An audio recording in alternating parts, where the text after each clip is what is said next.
Good evening, everybody. It seems like folks are signing into the meeting. We'll get started momentarily.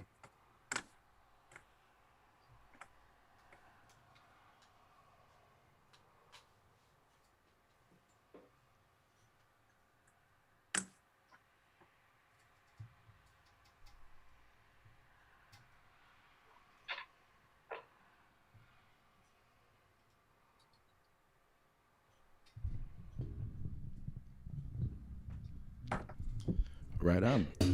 This is the Ignorance is No Excuse podcast. We're going live with the Cannabis Regulatory Commission.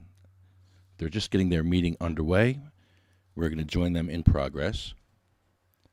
So smoke them if you got them, and speak up for your rights if you're a cannabis patient. Nobody's going to stick up for your rights for you but you.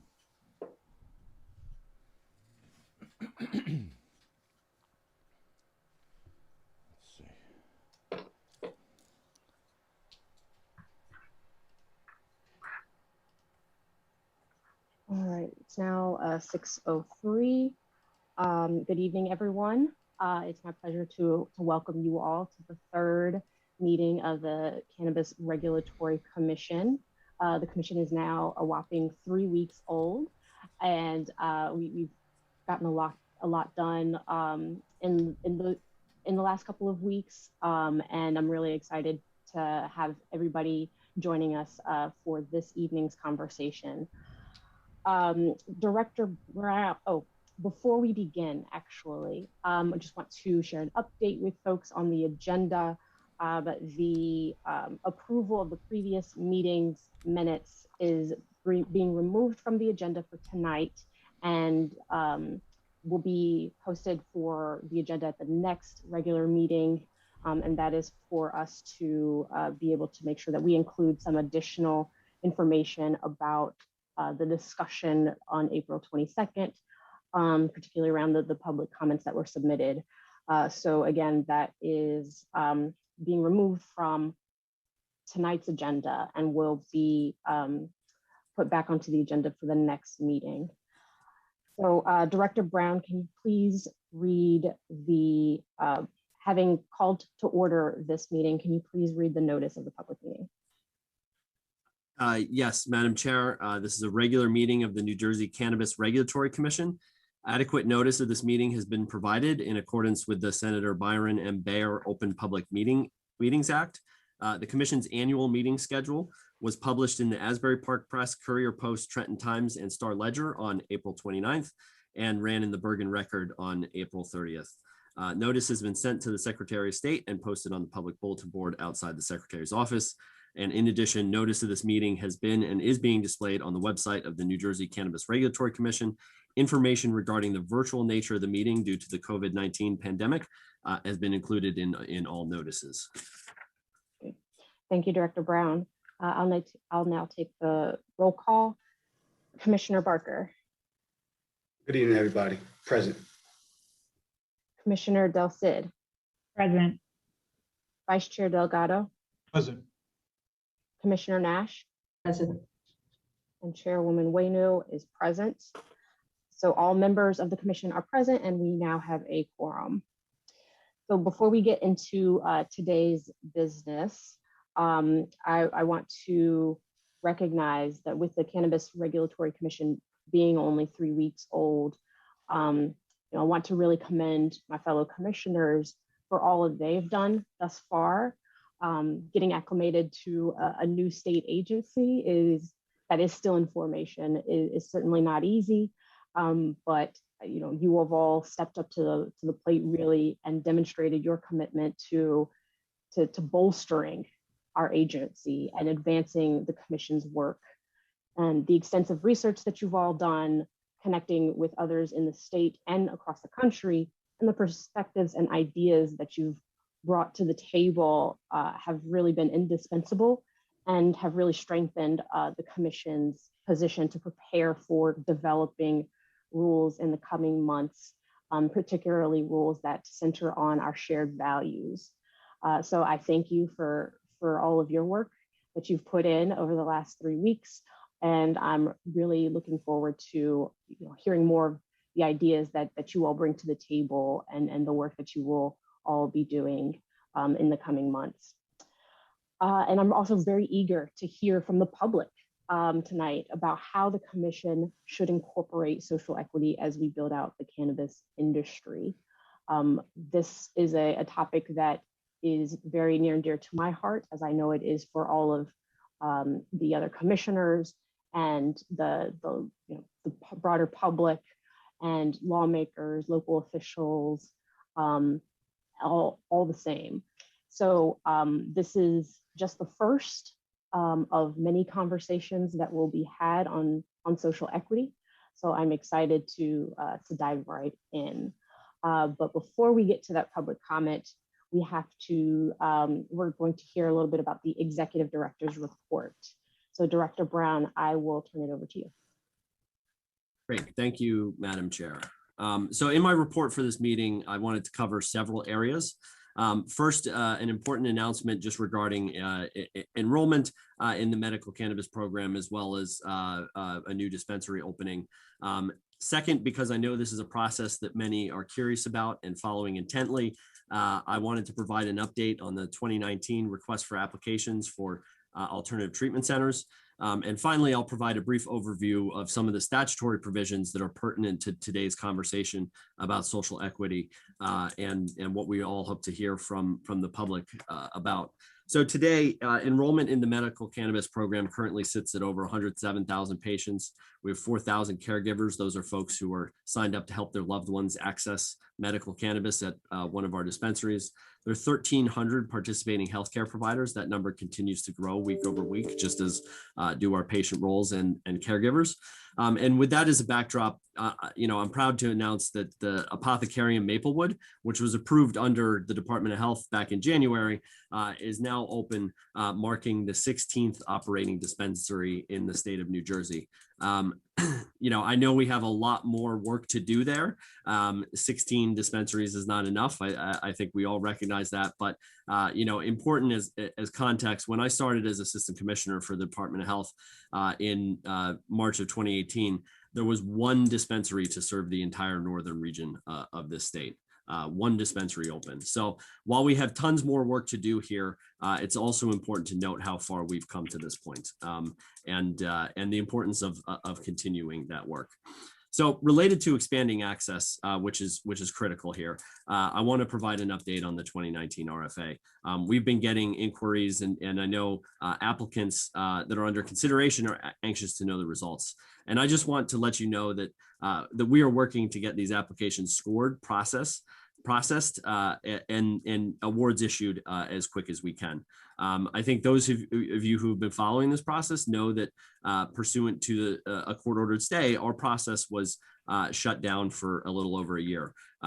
There was no scoring happening, no reviews of applications, and in compliance with that court order, not even any administrative work related to that RFA. So now we've been going again for about 2.5 months. And it's a priority to get this wrapped up as quickly as we can. So while we're not there yet, I want you all to know that we are pushing to get this done as quickly as we can. If you are waiting, if you are one of those applicants, please continue to monitor nj.gov/cannabis for updates as we're able to update the full group on progress and next steps there, we will. Finally, I wanted to tee up the public comment portion here by talking through some of the tools the legislature has given the commission to address social equity in the cannabis market and beyond. We want the commission to be a values-driven organization with equity and safety the foremost priorities in terms of those values. Equity first. With that in mind, and also keeping in mind that as has been referenced at previous meetings, we do not at the commission have the ability to go in and change the statute. I wanted to walk us all through some opportunities in the laws that we have been appointed to oversee, operationalize, develop policies for, and execute. First, it's helpful to understand the licensing and permitting structure that the law has put before us. So the laws, one Jay Koenig's law, which was signed in 2019, and then the legalization law, which was signed in February of this year, authorizes different permit types for medical cannabis and different license types for personal use cannabis. In the medical market, It authorizes cultivators, manufacturers, dispensaries, and clinical registrants. Clinical registrants being vertically integrated permits focused on research and partnering with academic medical centers. Importantly, Jay Koenig's law also empowers the commission, this body, our 5 commissioners, to come up with new permit types as they deem, as they see fit to introduce to the market. On the personal use cannabis side, there are 6 license types established by law: cultivators, manufacturers, wholesalers, distributors, retailers, and delivery. In both medical and personal use cannabis markets, in both those laws, there's also testing laboratories. And cutting across all these permits and licenses, or many of these permits and licenses, are 2 subcategories of permits and licenses called conditional permits and licenses and micro business permits and licenses. Conditional permits and licenses are a kind of a precursor to a full permit. The law envisions the commission being able to provide an opportunity for applicants to get some sort of initial approval before going out and doing what they need to do to get to submit a full application before the commission for licensure. So that's conditional. For micro businesses, which again cut across many of these different permit and license types, these are businesses that are smaller by statute, limited to 10 employees or under. For dispensaries and for manufacturers, there's also volume limits per month. So volume being they're limited to under 1,000 pounds of product volume per month. And then for cultivators, they're limited to under 2,500 square feet of cultivation capacity. Additionally, the legislature has directed the CRC to create via regulation a licensing and permitting process that provide priorities to applicants from impact zones. These are municipalities that have been disproportionately impacted by the war on drugs. And there's a statutory definition as to what qualifies as an impact zone and what doesn't. And we hope to be able to provide tools in the future to the public to understand what is an impact zone and what isn't, and whether or not they qualify under those provisions once they're ultimately in regulation. I mention all these because these are tools that the CRC has been given in statute to help address social equity in the cannabis industry, and tools that we will need feedback from all of you on how to use effectively. We've seen other efforts in other states focus on several areas: mentorship, pairing new entrepreneurs with established companies to get guidance and experience; technical assistance, helping applicants navigate the challenging task of building a business and submitting what tends to be a complex and very involved application; establishing fair but priority treatment in application processes for certain applicants as authorized by law; and finally, assistance and guidance related to finding and securing financing. We are all talking to other states and localities about what is working and what isn't. But importantly, we want to hear from you, the community, as to what you think is working, what isn't. What are the barriers that exist in getting to this market? What should we look to replicate here from other states? What should we look to build anew? What in these statutes before us can help us at the commission make this market a market that is truly built on equity? Thank you, Madam Chair. I will yield back to you. Thank you, Director Brown. Now we can have a chance to dive right into those public comments and those ideas. So the commission first wants to remind everybody that you have the opportunity to submit written public comments during and after this meeting in writing, and those should be emailed to mmPquestions@doh.nj.gov. Again, that email address is mmPquestions@doh.nj.gov.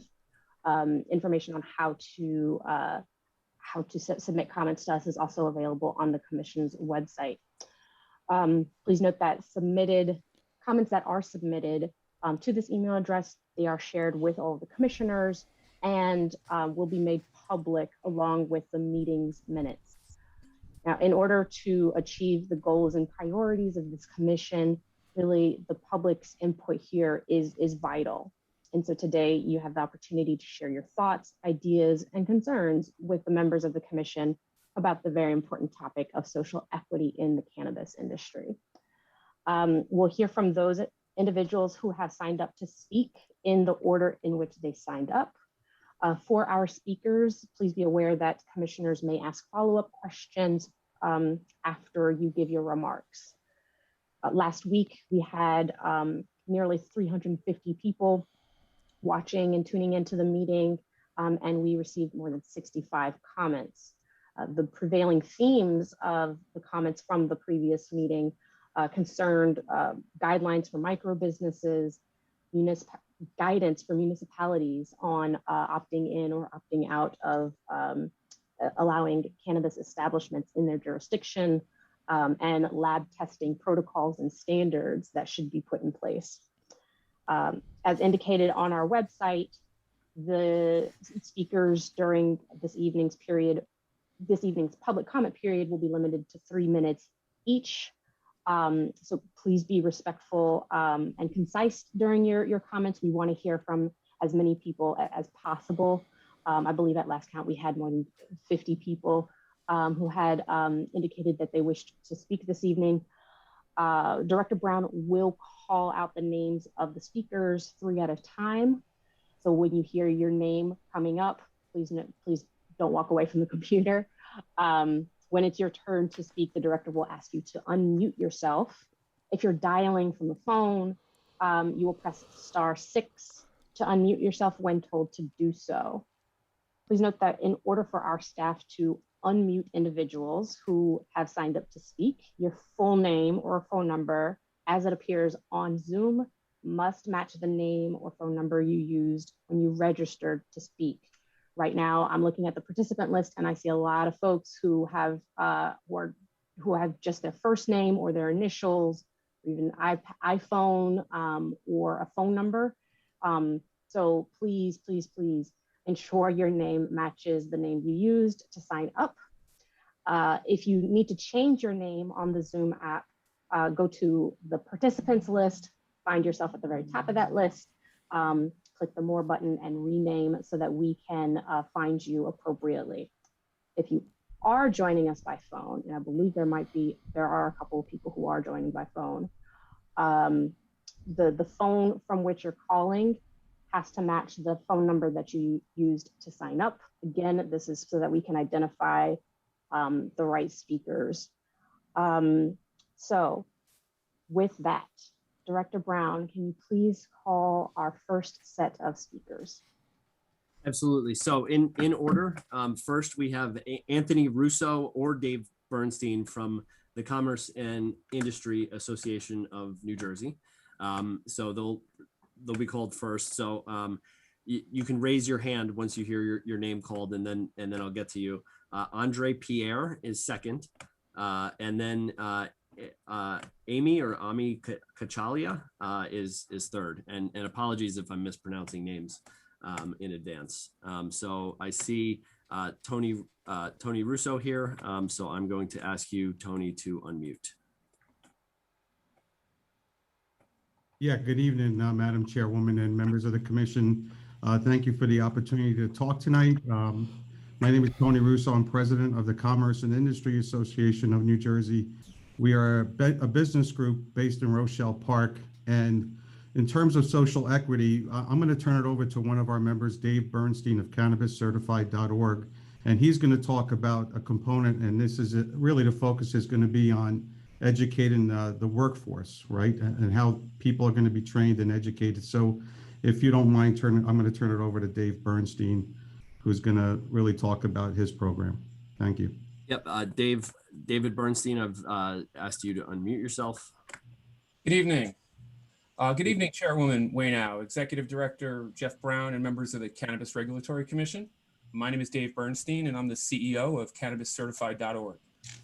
Cannabis Certified is a certification, workforce development, and exam delivery platform based on a proprietary software used by the U.S. government. We're dedicated to ensuring New Jersey's recreational cannabis program is staffed by well-trained New Jersey residents from all backgrounds. Our mission is to level the playing field so the cannabis career path is available to individuals regardless of the background, geographic location, economic status, and more. I'm passionate about this because I'm a Jersey guy, raised in New Jersey, a Rider University alumni who started an electronics recycling company in Jersey City in the early 90s. And 30 years later, we still employ more than 20 people in our North Bergen headquarters. My experience in certification goes back more than 2 decades as I helped create the A+ certification for computer repair, which is now the leading industry standard for vendor neutral certification for more than 2.5 million people worldwide. I have witnessed the benefits of workforce certification for a new industry with my own eyes. We believe through education, training, and certifications that can be delivered in multiple languages, Cannabis Certified will help New Jersey maintain workforce standards that promote industry safety and growth, consistent with the standards in all industries like accounting, finance, law, education, or vocational trades. We know that only individuals who have demonstrated a basic aptitude meeting state standards should be certified and hired within the New Jersey cannabis industry. An educated and certified cannabis workforce ensures safety, credibility, and further opportunity for career development for many individuals. As a vibrant new industry, these are building blocks that the legal cannabis industry needs in order to mature properly. Cannabis Certified understands the framework for licensing in the state's program will be centered around the 6 classes. There are key functions within each of these licenses for the 6 classes, and it is critical that those jobs and processes are staffed by only the most credible, educated, and vetted employees. Cannabis Certified will work with New Jersey, the industry, and all stakeholders in ensuring that the testing is comprehensive and available to all individuals, but at the same time, giving New Jersey control over the evolving standards all employees or participants will need to meet today and in the future. In closing, I want to thank the Commission for allowing me to provide testimony, and I look forward to working with you in assuring that the cannabis industry's launch in New Jersey is successful. Thank you very much. Thank you, Mr. Bernstein. Commissioners, any questions for Mr. Bernstein or Mr. Russo? I have a question, Commissioner Waynu, of the gentleman. And I'm asking this question as the former vice chair of the Newark Workforce Investment Board. So are you currently working with any workforce investment board in any municipality to accomplish this? Do you have an MOU or a demonstration project with any board, Mr. Bernstein? Not for cannabis specifically, but for many other certification and workforce development programs, we can certainly provide case studies and examples of how the process will work. But as you can imagine, with the legal cannabis industry being fairly new, and New Jersey, we believe being a leader with an educated workforce, this is the perfect opportunity to put that in place. So we think the model's there and certainly something we can leverage.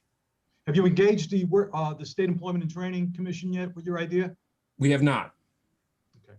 But welcome the opportunity to do so. Okay. I recommend that you do. Okay, we appreciate that. We certainly will.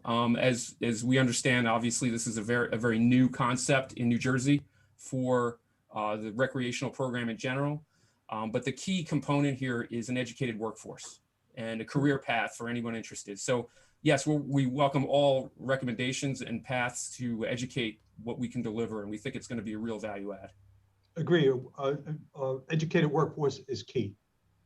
Absolutely. Certified, yes. Absolutely. Thank you. Thank you, Vice Chair. Any other commissioners have questions for the speaker? I do, Madam Chairwoman. Mr. Bernstein, I do hear you in terms of ensuring that the workforce is, as you said, credible, educated, and vetted.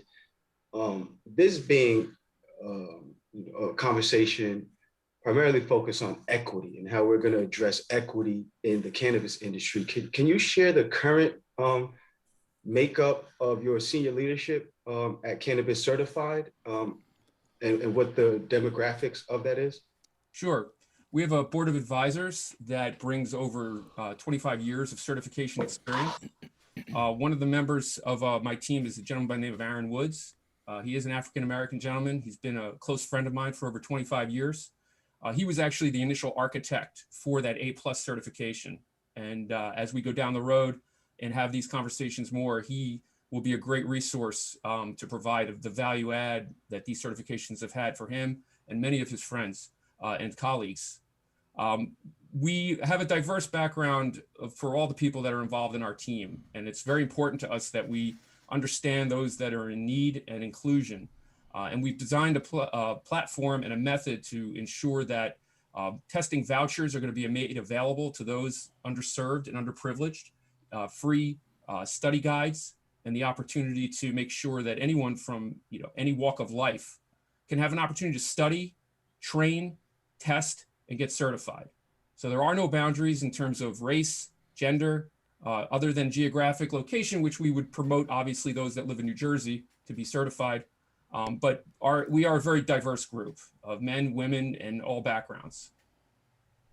Thank you, Mr. Bernstein. Sure. Any other commissioners? Yes. Hello, Mr. Bernstein, Hello. Commissioner Nash. What is the cost of a program such as this?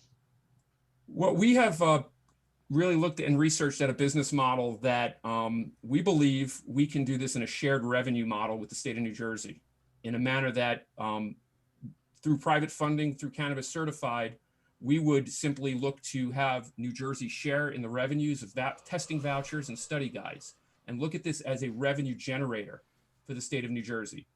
Not something that we're going to look at having to bill you for. The test revenue, the cost for study guides are all to be determined and based off of the economics that would be laid in front of us in order to operate the program. So there's not a fixed cost. Exams can be the test guides and exams can be priced out accordingly.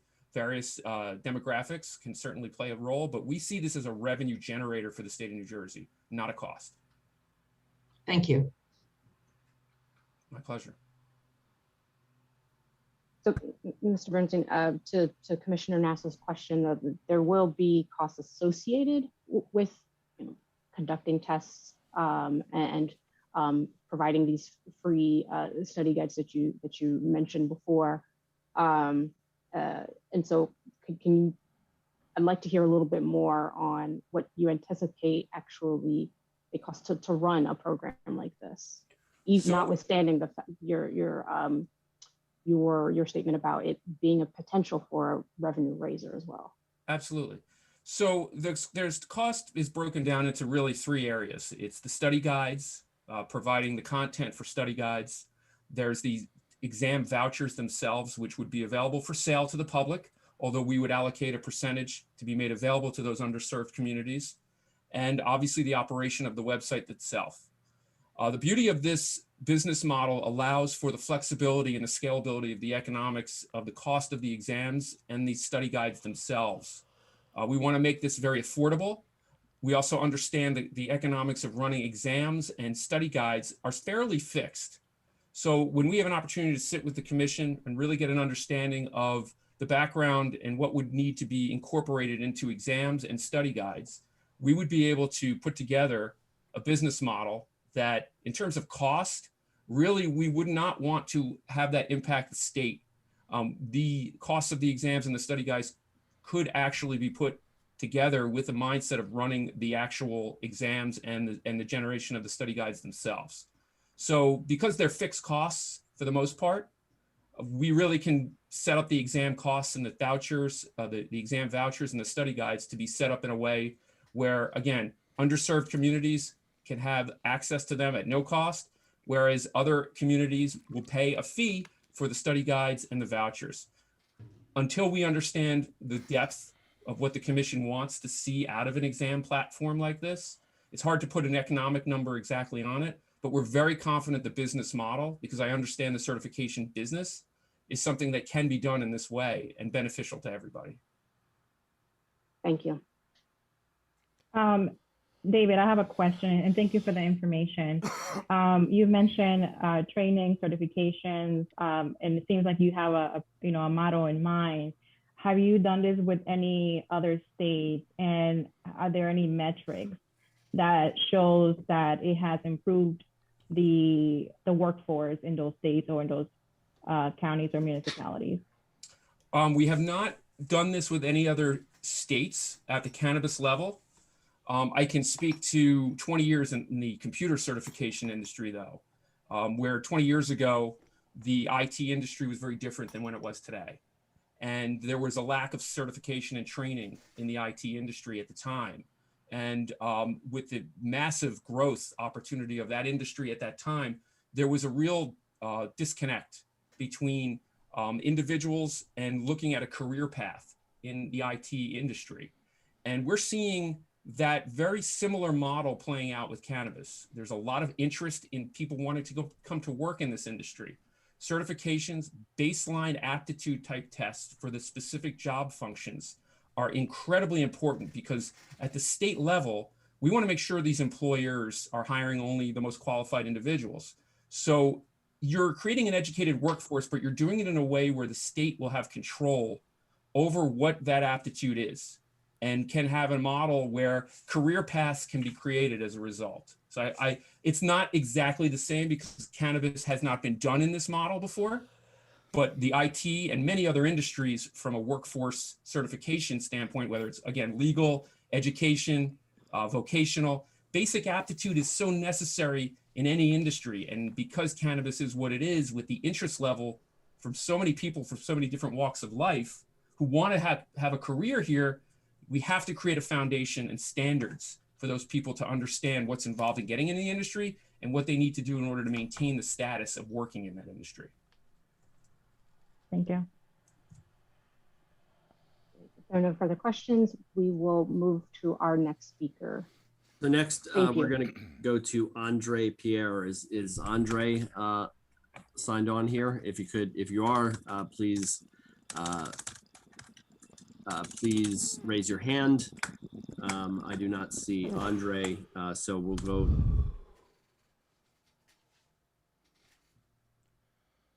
Director Brown, you have accidentally muted yourself. Did not mean to do that. So next, I do not see Andre. So Amy or Ami Kachalia, are you signed in? I see. Okay. I'm asking you to unmute yourself. Great, thank you. Good evening, Chairperson Huenu and Commissioners. Thank you so much for the opportunity to testify today on the issue of creating equity and an inclusive cannabis marketplace in New Jersey. My name is Ami Kachalia, and I'm a campaign strategist at the ACLU of New Jersey. For years, we, along with our partners in the New Jersey United for Marijuana Reform Coalition, have fought to decriminalize and legalize cannabis due to the racially disparate enforcement of cannabis prohibition and the decades of harm caused to Black and Brown communities. Our goal has always been to not just legalize cannabis, but to do so in a way that centers racial and social justice. That means both beginning to repair the harms of prohibition and creating an inclusive and equitable industry that reflects the diversity of our state. We applaud the Commission for convening a public meeting to solicit input on how to create this kind of industry within the first month of operation. In this moment, the CRC, as it shapes New Jersey's marketplace, has the power to ensure that equity is built into every facet of New Jersey's cannabis market, and that it's not just an add-on to this industry and to how we think about the work here. I can't underscore enough just how important prioritizing this is. Evidence from other states show that absent work to intentionally build an equity framework, the marketplace is dominated by white-owned and well-resourced businesses with little room for anyone else. While the ACLU of New Jersey has many recommendations for creating a more equitable industry and will be submitting a comprehensive list in writing, I'd like to raise 3 recommendations that we urge you to implement. The first is to create an equity applicant designation that prioritizes the inclusion of people who have been most harmed by cannabis criminalization. In order to qualify, someone would have to own at least 51% of their business, because it's important to prioritize ownership and control. And we also want to make sure that people live in an impact zone municipality for at least 10 of the last 20 years, or they have a cannabis related record, or they're the immediate family of someone who has a cannabis related record. We want individuals who essentially qualify as an equity applicant to then have access to a number of resources, including startup capital, prioritization in the application process, fee waivers, technical assistance, and other kinds of supports that help people build strong and sustainable businesses that support not only themselves, but their families and their broader community. The second is that we want to make sure there's real access to capital available for equity applicants and for minorities, women, and disabled veterans who are interested in starting a business in this industry. We all know that starting a cannabis business is pricey, and that unlike many other businesses, you can't go to a bank to get a loan to essentially start up your business. We know there may be money coming in this area to provide startup capital once there's revenue from the first year of legalization. But that's a really long time for people to wait. And in the meantime, others will get an early mover advantage. And so startup capital is something we need now. And I urge you in your role as the real authority on cannabis legalization in the state to urge the legislature to appropriate additional dollars for social equity and to create a cannabis fund that is housed within the commission to provide startup capital to equity applicants. I also urge you all to ask them to go back to the legislation and to really author new legislation that would allow for people who are interested in starting a cannabis business to qualify for state and local economic development incentives, such as those that are governed by the New Jersey Economic Development Authority. We think there's a lot of resources there, but it would be great if people who are interested in starting a business can actually tap into them. The last thing that I'm interested in raising today. I'm sorry, 3 minutes are up. So do you mind all right. wrapping it up and then we can get to. Sure. So really quickly, the last thing is I really encourage you to provide some guidance for local municipalities so that they understand their role in the implementation process, and importantly, how they need to view that role through an equity lens. We want to make sure that there's no onerous fees that are getting put into place that essentially make it impossible for people who are not well-resourced, that don't already have a lot of access to capital, to actually compete in this marketplace. So thank you so much. Thank you. And before I go to question, I just want to note next on deck is Rebecca Osborne and then Shirali Patel. Director Brown, and thank you, Ms. Kachalia. Any commissioners have any questions for Ms. Kachalia? Ms. Kachalia, I have a quick question for you. You mentioned, and let me get this because I want to say it verbatim, you said it very well. To repair the harms of prohibition and create equity that reflects the diversity of our state. And then you touched on evidence from other states. Could you share some insight into other states that you and the ACLU think are getting social equity right, or have initiatives that you support? Sure, yeah. When you look at cannabis legalization around the country, the very early states that legalized didn't intentionally incorporate equity into how they created their marketplaces. And now what we see is a lot of the states that were early, places like Colorado, Washington State, for example, they're going back and they're trying to correct for equity in their industry, which is very hard to do, right? You can't build something and then decide you want to go back and add equity in. There are a number of jurisdictions that I think are worth looking at, and then I would encourage you all to reach out to folks there who are doing exciting and innovative work. There's a few jurisdictions in California. Oakland comes to mind, San Francisco. They're both places that have tried to prioritize the inclusion of people who have been disproportionately harmed by prohibition, to provide startup capital, to provide a level of prioritization for getting into the industry. In terms of states that I think it's useful to look at, I would suggest Illinois and also Massachusetts. These programs are early in their implementation phase. And so I think it's important to know that there's plenty of ideas out there, but that we don't necessarily have years of evidence on how they play out in practice. What I will say is that through all of it, what we hear is that money is incredibly important, right? And so there's many resources that we can provide, things like technical assistance, point bumps, for example, in the application review process, priority for equity applicants in reviewing their application to make sure they don't get relegated to the back of the line just because other people are ready and waiting with lots of resources and a complete application. But absent money, like money talks, right? Absent money, it's very hard for people to start. And so I would encourage you all to look at those other states, to build on them, and to find ways to provide people with funding to enter into this industry. Thank you, Ms. Kachalia. Madam Chairwoman, I have a question. Proceed, Vice Chair. So, Emmy, I agree with you 1,000%. Startup money talks. Startup capital is key. How do you see this being distributed to equity candidates? Do you see, is the movie in your head an outright grant, or is it a loan, a low interest loan with a payment period?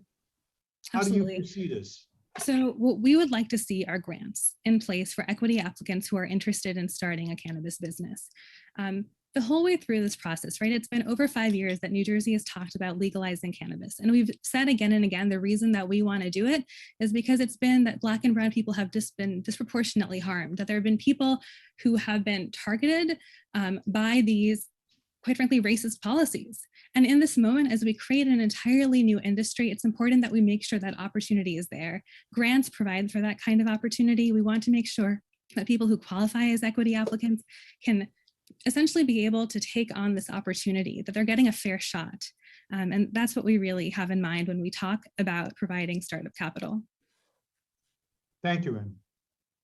Just to clarify, Amy, so you're saying, you mentioned 2 points. One, to create the equity applicant, and two, to provide some grants or loans or just some financial assistance.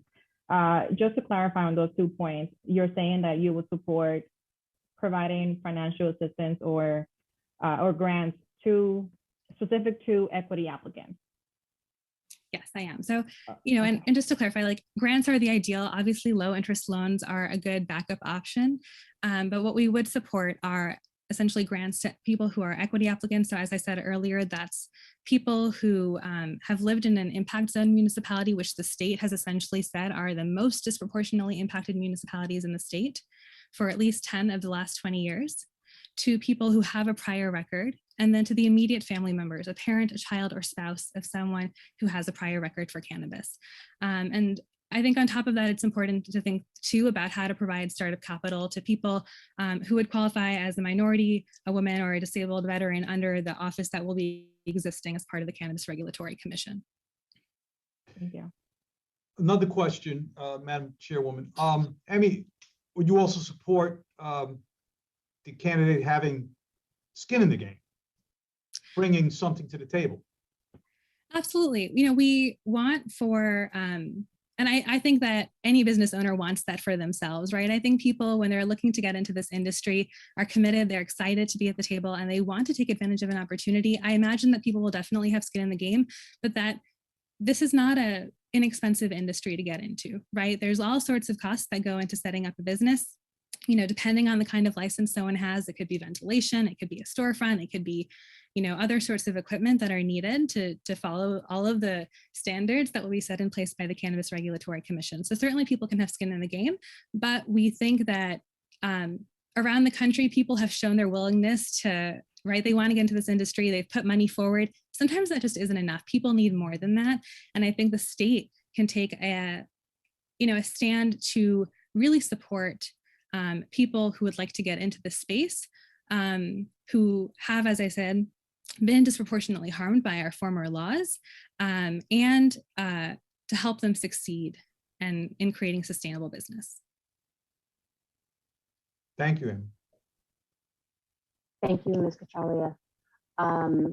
Before we move on to our next set of speakers, I just want to remind folks, please, please, please make sure your name as it appears on Zoom matches the name that you have used to sign up.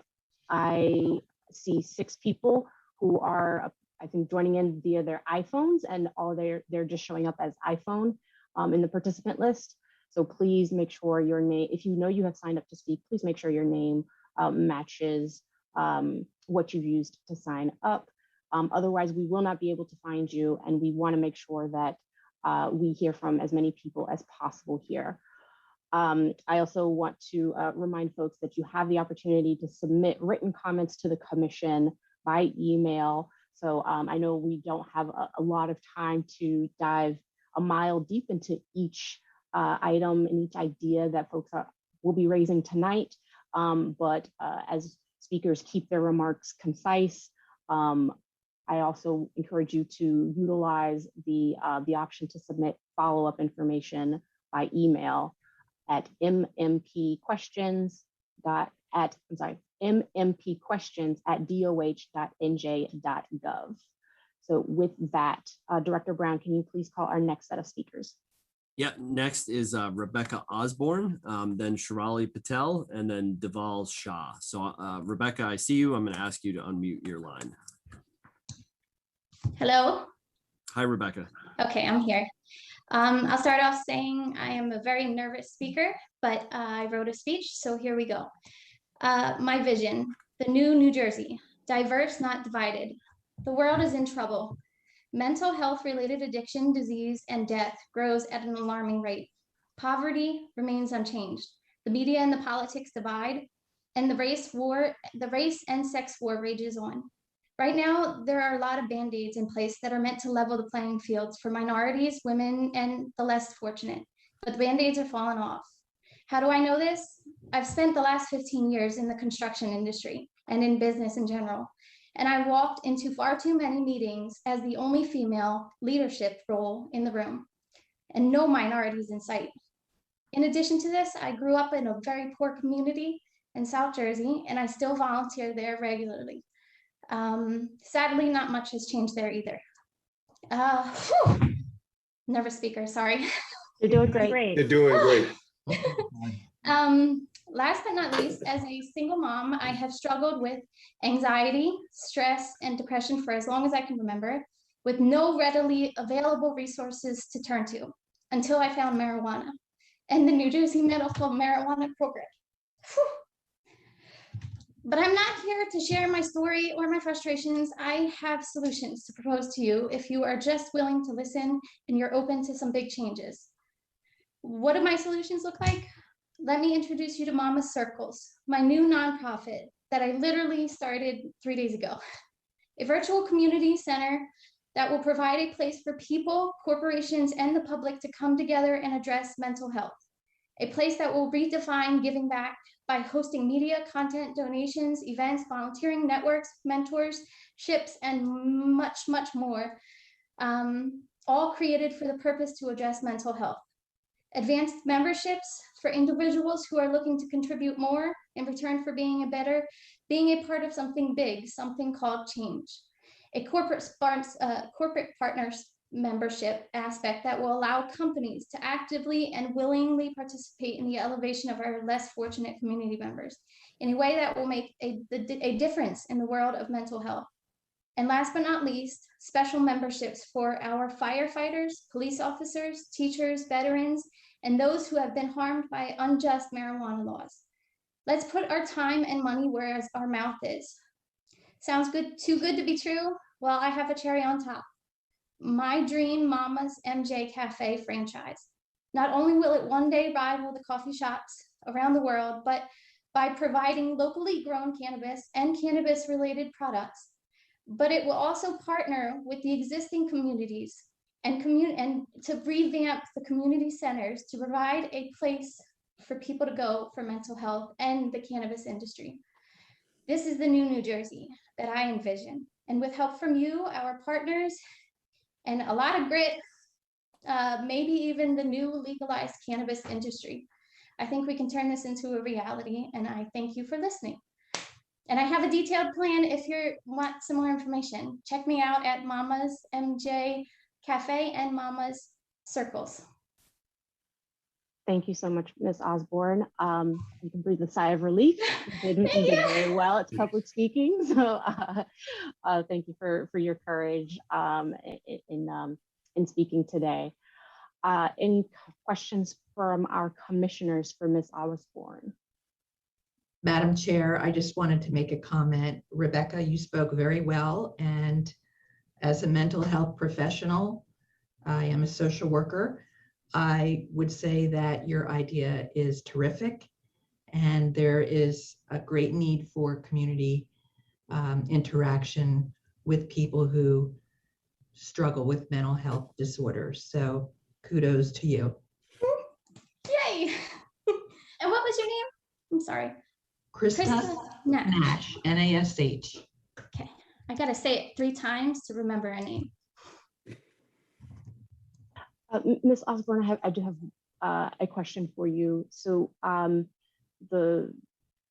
folks who maybe are struggling with mental health issues, some of them might find relief with the medical cannabis program. I'm really happy to hear that you did. However, there are others who might be susceptible or vulnerable to adverse effects with cannabis. And we want to make sure that the commission wants to make sure that it is approaching mental health needs within the cannabis space in an equitable and public health driven manner as well. Do you have any insight or ideas for us to consider as we begin to communicate with others in the community, and particularly the mental health community, about how medical cannabis may or may not be approached or good for them? Do you have any ideas or suggestions for the commission to consider in that realm? So I would start with educating people on marijuana. And of course that will stem from the more research that we get in the field. I also think of a part of my mama's MJ Cafe franchise. One of the ideas was that when you use our products, you agree to partner up with a counselor or somebody for at least the first 2 years, some kind of idea like that. But that way they can monitor you, because that's what I've been using the New Jersey Guide, the Patient Medical Journal. I've been experimenting with different types. Some do have bad effects. Some make me sadder some days, and some are like really helpful in getting me out of a depressed mood. Or so I also an aspect is reviews. I want to host on my virtual community center a review and verified reviews of marijuana products and their side effects. Thank you. Any other last questions from the commissioners for Ms. Osborne? All right, thank you so much, Ms. Osborne.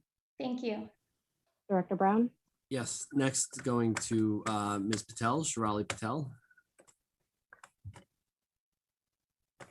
You should be able to unmute yourself.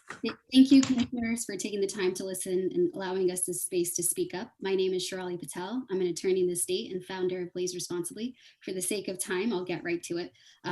Barriers and problems. The 100% micro license requirement to be held completely by New Jersey residents is an issue because it prevents individuals from having experience and resources from established entrepreneurs or entities in other legalized states, which would bolster their chances of not only winning a license, but their ability to be a successful cannabis facility. So even if there was a caveat that would allow New Jersey residents to give out 5% of equity so they can raise necessary investment if need be, and or create a stronger team. Micro license individuals need help for the applications directly from the CRC, or if there's a list created of vetted firms or organizations that can help guide them, though I can see this becoming a problem too. I just raised this as CRC as you all think about how to create the micro license application so it isn't cumbersome for the lay person to navigate.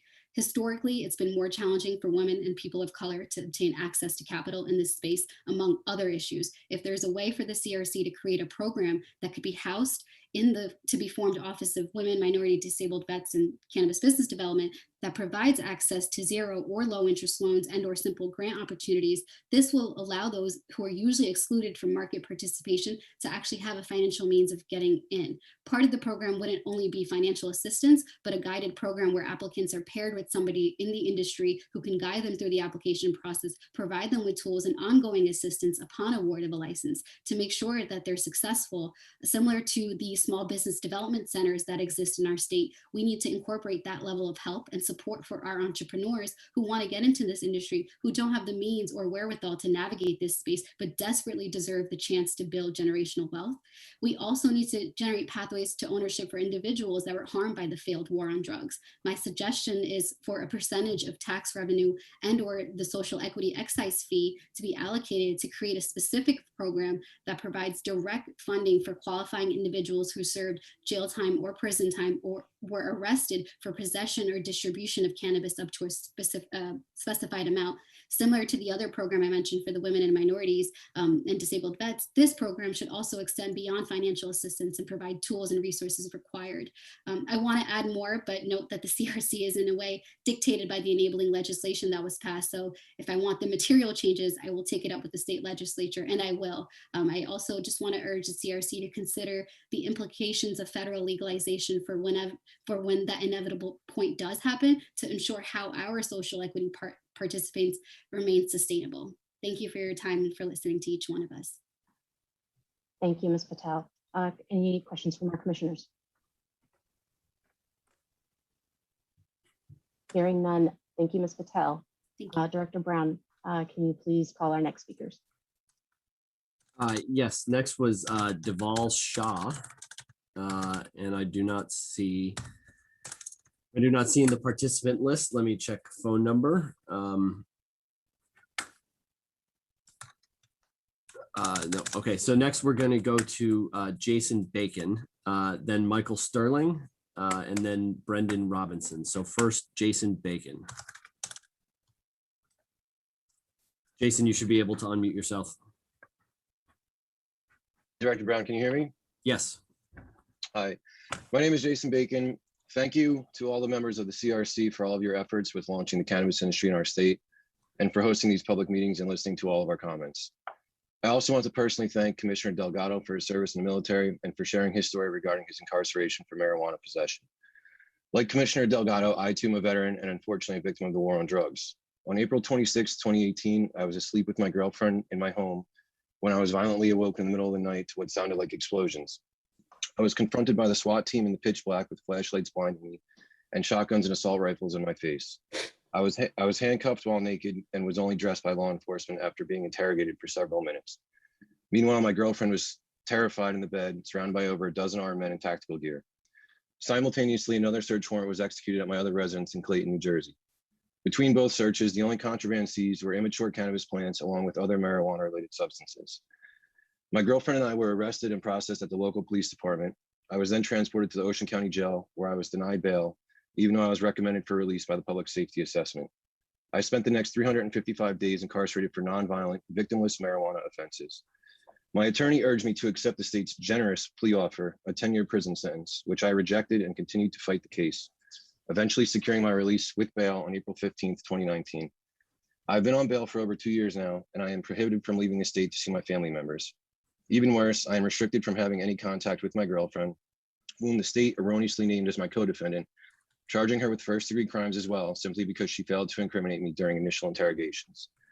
Moreover, aside from the unjust incarceration that I was subjected to, the state filed 2 separate forfeiture complaints against me, seizing my vehicles, bank accounts, cash, and even my house, leaving me indigent upon my release from jail. Since the agenda for today's meeting is social equity in cannabis, I wanted to share my hapless experiences with the Commission and the public, especially on behalf of those unfortunate individuals who are still incarcerated for nonviolent marijuana crimes that cannot voice their concerns here. With that being said, I strongly believe the Commission has a very powerful tool in effectuating social equity in cannabis. That is the issuance of micro-business licenses. Applicants for micro-businesses should be streamlined and additionally prioritized for applicants that elect to operate and hire their employees within the state's impact zones. Micro-businesses will help the impoverished, minorities, veterans, and victims who have been devastated by the war on drugs enter into the legal marketplace and also help stimulate our local economy. As per the new law, the CRC must award a minimum of 10% of the total licenses issued for each license class to micro businesses. Nevertheless, in order to effectuate social equity in this new industry, based on the aforementioned reasons, and because the 2-year period limiting the amount of cannabis cultivators does not apply to micro businesses, and because 100% of the ownership of micro businesses must involve New Jersey residents that have resided in the state for at least 2 years, I believe the Commission should aim to have 50% of the licenses in each class awarded to micro businesses. Moreover, if the Commission decides to limit the amount of licenses in any particular class, that cap should not apply to micro businesses. Thank you for allowing me to share my story and comments today.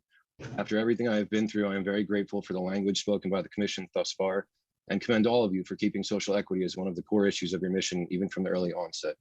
I look forward to the day when I can submit an application to the Commission and hopefully be a part of this new wonderful industry in our great state. Thank you and stay safe, everyone. Thank you, Mr. Bacon, and thank you for sharing your story. It's always important for us to remember and take stock in the real impact that New Jersey's laws have on its residents. So thank you. Thank you, At this Chairwoman. time, I'll leave the floor open to any of the commissioners who wish to ask questions.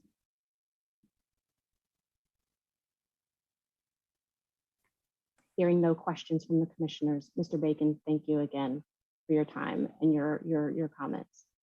Director Brown. Thank you. Yes, next is Michael Starling, and then Brendan Robinson, and then Antonio Jimenez. So Michael, you can unmute yourself. Hello, can you hear me? Yes. Hello, CRC and NJ residents. Thank you for opening up these meetings to a public forum. I am a lifelong New Jersey resident. There's a lot of focus on inclusion in reference to the establishing the industry. However, there should also be focus on exclusion. We, the people of New Jersey, are the ones who fought for this legalization, risked our freedoms to take part in the industry, and pay one of the highest cost of livings in the country. Why should we allow companies and individuals from out of state to saturate our business opportunities? I believe this first round of open licensing should only be granted to New Jersey residents with a strict 2-year residency restriction. Furthermore, cannabis did not become legal today because the upper class was cultivating and distributing cannabis in the underground market. It is and was the everyday lower and middle class individuals that took the risk to make sure this non-harmful plant continued to be a regular part of society. Most of us do not have disposable income to purchase property and pay a team to develop a business model before having any part in the business. This industry should be for the people, by the people who have the passion for cannabis. Until now, the state has earned $0 in recreational taxation. Allowing the truly deserving individuals to establish this business market may make the taxation process longer, but may make the income taxation process longer, but any tax money earned moving forward is greater than the $0 that have passed, and it will be the fair approach to take. Many of us are also not business experts, so we ask the CRC to provide detailed guidelines on how to best prepare for licensing. Some of us will also not fall into the criminal record, impact zone, or qualify for granting and funding, but have played an integral part in keeping this industry alive over the years. Therefore, if this industry is truly for everyone, I am confident that the CRC will make the right decisions on licensing for qualified applicants. An idea of rather than allowing medical and large corporation expansion at first, it would be a better transitional marketplace if recreational businesses were allowed to open under a contingent agreement of providing cannabis to the medical marketplace until it is fully supplied. I believe once the recreational market is fully operational, it is likely we will not see as great of a demand for medical cannabis as it will be accessible to anybody of age. Today, possessing 170 grams of cannabis is legal, whereas less than a year ago, a third of that was a life-altering felony. If we want to give assistance to all those negatively affected, the single greatest action the state can take would be to prioritize expunging the records for all those who have been arrested for cannabis. We also ask for full job security when it comes to cannabis use for everybody in the state. Just as alcohol can be used off hours, cannabis should be treated no differently. Thank you for allowing me time to speak. We know this has not been an easy journey thus far and appreciate all the work you guys have put in. Thank you. Thank you, Mr. Starling. Any questions from the commissioners? Mr. Starling, I do have one question for you. With respect to your recommendation that the commission limit the initial applications to only New Jersey residents, how does that reconcile, or how would you respond to some of the concerns that we heard earlier today about people having access to capital? Do you think that New Jersey, do you think that that need can be met purely within the state, or do you think that out-of-state operators or individuals or entities may be able to play some role even in the early stages to assist people with having the capital needed to start a business here? I believe that financing coming from out of state to minimal extent to not owning the complete operation, to assisting those who need capital is a good idea, as well as programs that the state will assist individuals in it. And also, people acquiring personal funding for these businesses, but to allow any out-of-state companies or residents to own a license or open a business, at least for the first round, I think that this is going to be the groundbreaking point of the industry, and it should be strictly based for New Jersey residents. Understood. Thank you, Mr. Starling. Thank you. Mr. Starling, just have something I want to clarify, make sure I heard you correct. You talked about truly deserving people. Well, let me rephrase that. You talked about ensuring that truly deserving people having a stake in opportunity in the industry. Did you mention potentially delaying the program if it means getting it right and making sure truly deserving people are have a fair opportunity? Not necessarily delaying the program as much as allowing it to start from, I guess, more of a smaller business or individual aspect as opposed to large corporation. Obviously, you can allow large corporation to come in, set up shop, and I'm sure it'll be great and efficient, and they'll make a lot of tax money for the state, but it wouldn't be the fair and right approach as to allowing New Jersey residents, obviously all of us will be new to this industry, to establish these businesses from the ground up and eventually earn more tax dollars over time. Okay. Can I pose a hypothetical? I'm sorry, can you repeat that? Would you mind if I pose a hypothetical scenario for you? In a situation, to your point, in a situation where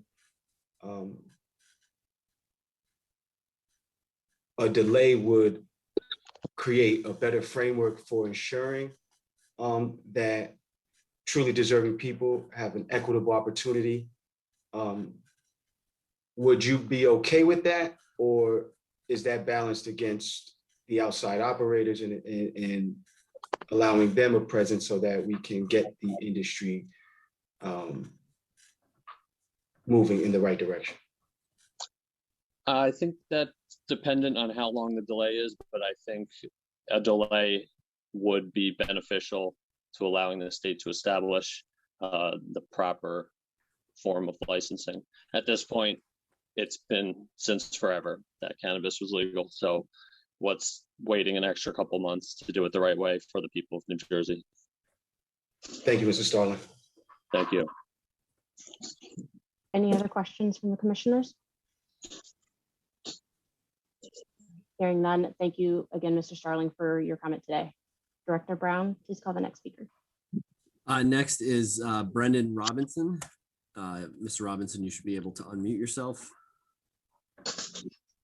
All right, can you hear me? Yes. Yes. Fantastic. Good evening, everyone. Good evening, Madam Chairwoman, commissioners. My name is Brendan Robinson. I am a business banking director turned entrepreneur. I am the CEO of the Minority Cannabis Academy and a social equity advocate. I know I only have 3 minutes and I have a couple of things I want to say, so I'm going to get right to the point. One of the things that troubles me listening to this conversation is we're talking about social equity like it's a business.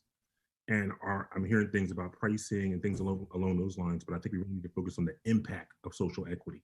And I heard some really good things that folks were saying, and I want to go back to that. You know, it starts with education, right? But that education needs to lead to a destination because we've heard folks' stories. We've just heard Jason's story, and that has happened to so many people.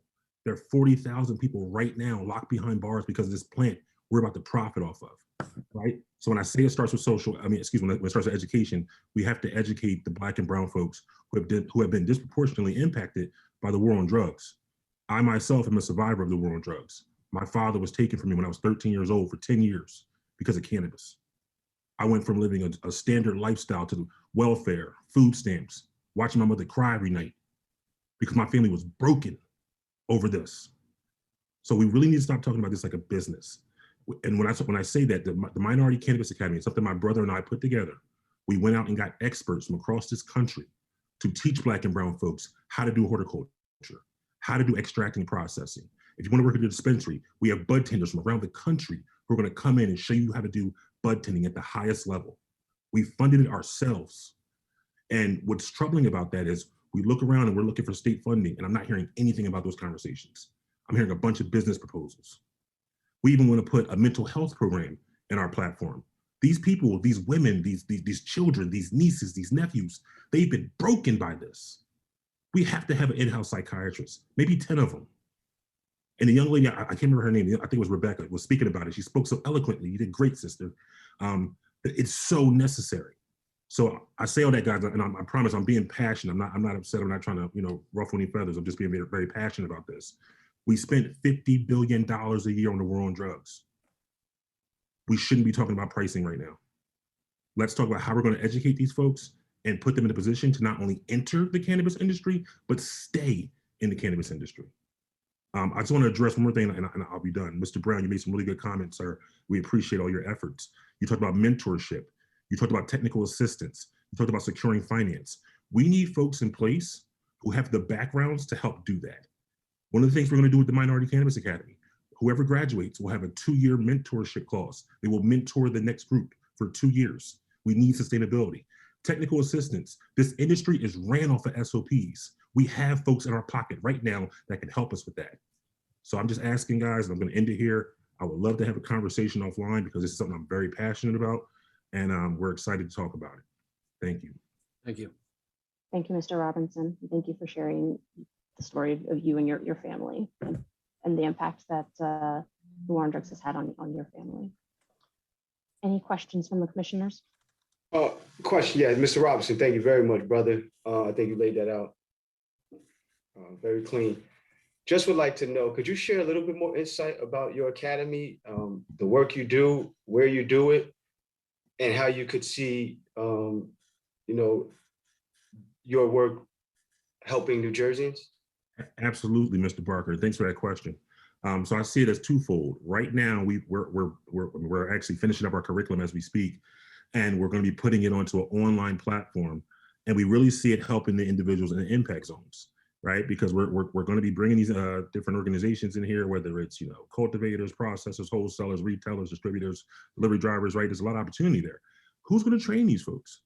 Who's going to ensure that if we're going to have a social equity clause, which we need, who's going to ensure that we're putting the best people there who fit that mold, right? So we see our organization as in phase 1 being an online platform to serve that piece. As far as New Jersey goes, we're from New Jersey. We love New Jersey, right? We want to build a facility where we have classes in-house. We would love to have horticulture in-house somehow.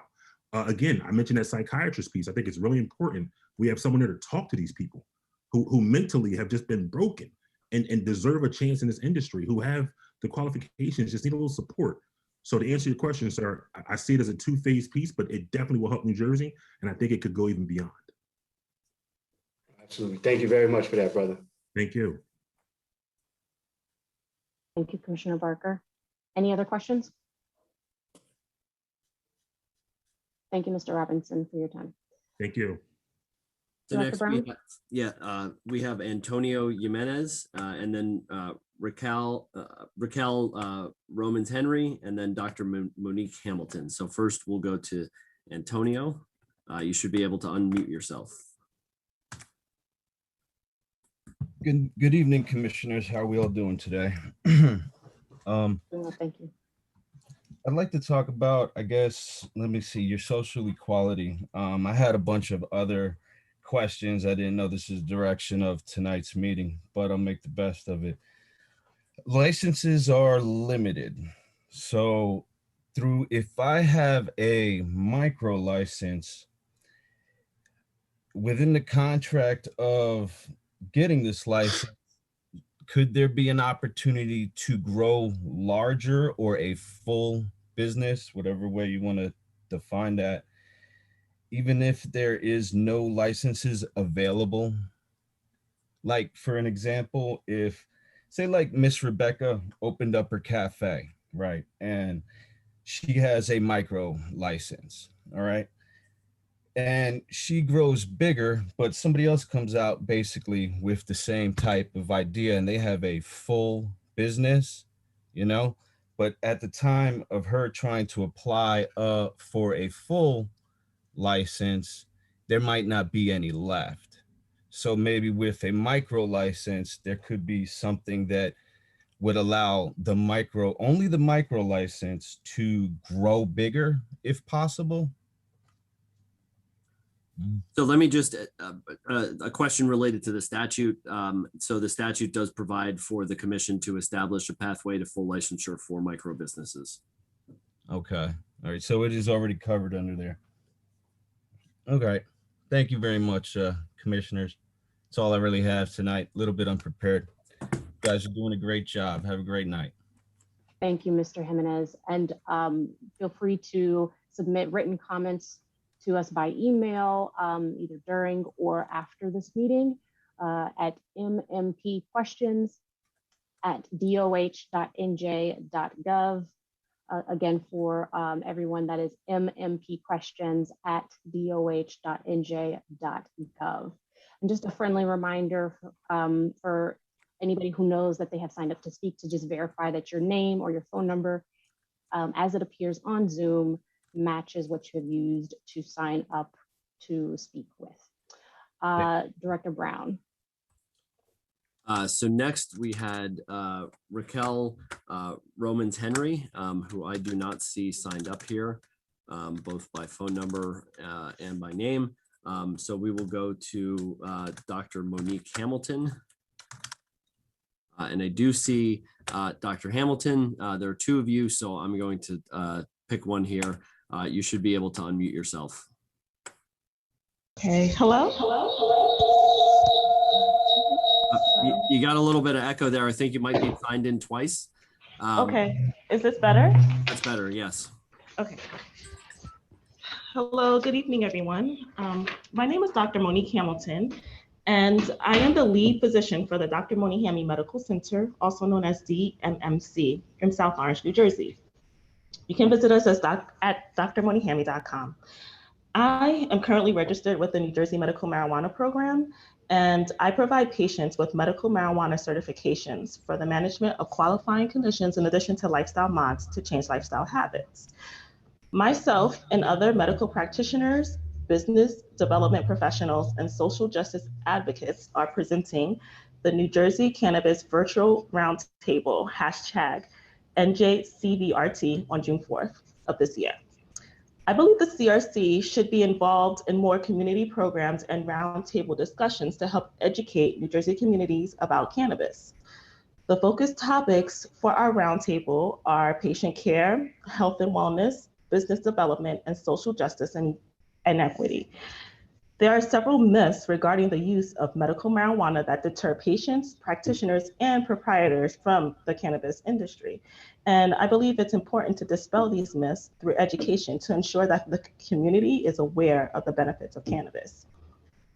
There should also be more emphasis on the importance of a bona fide patient-doctor relationship when treatment with medical marijuana is considered.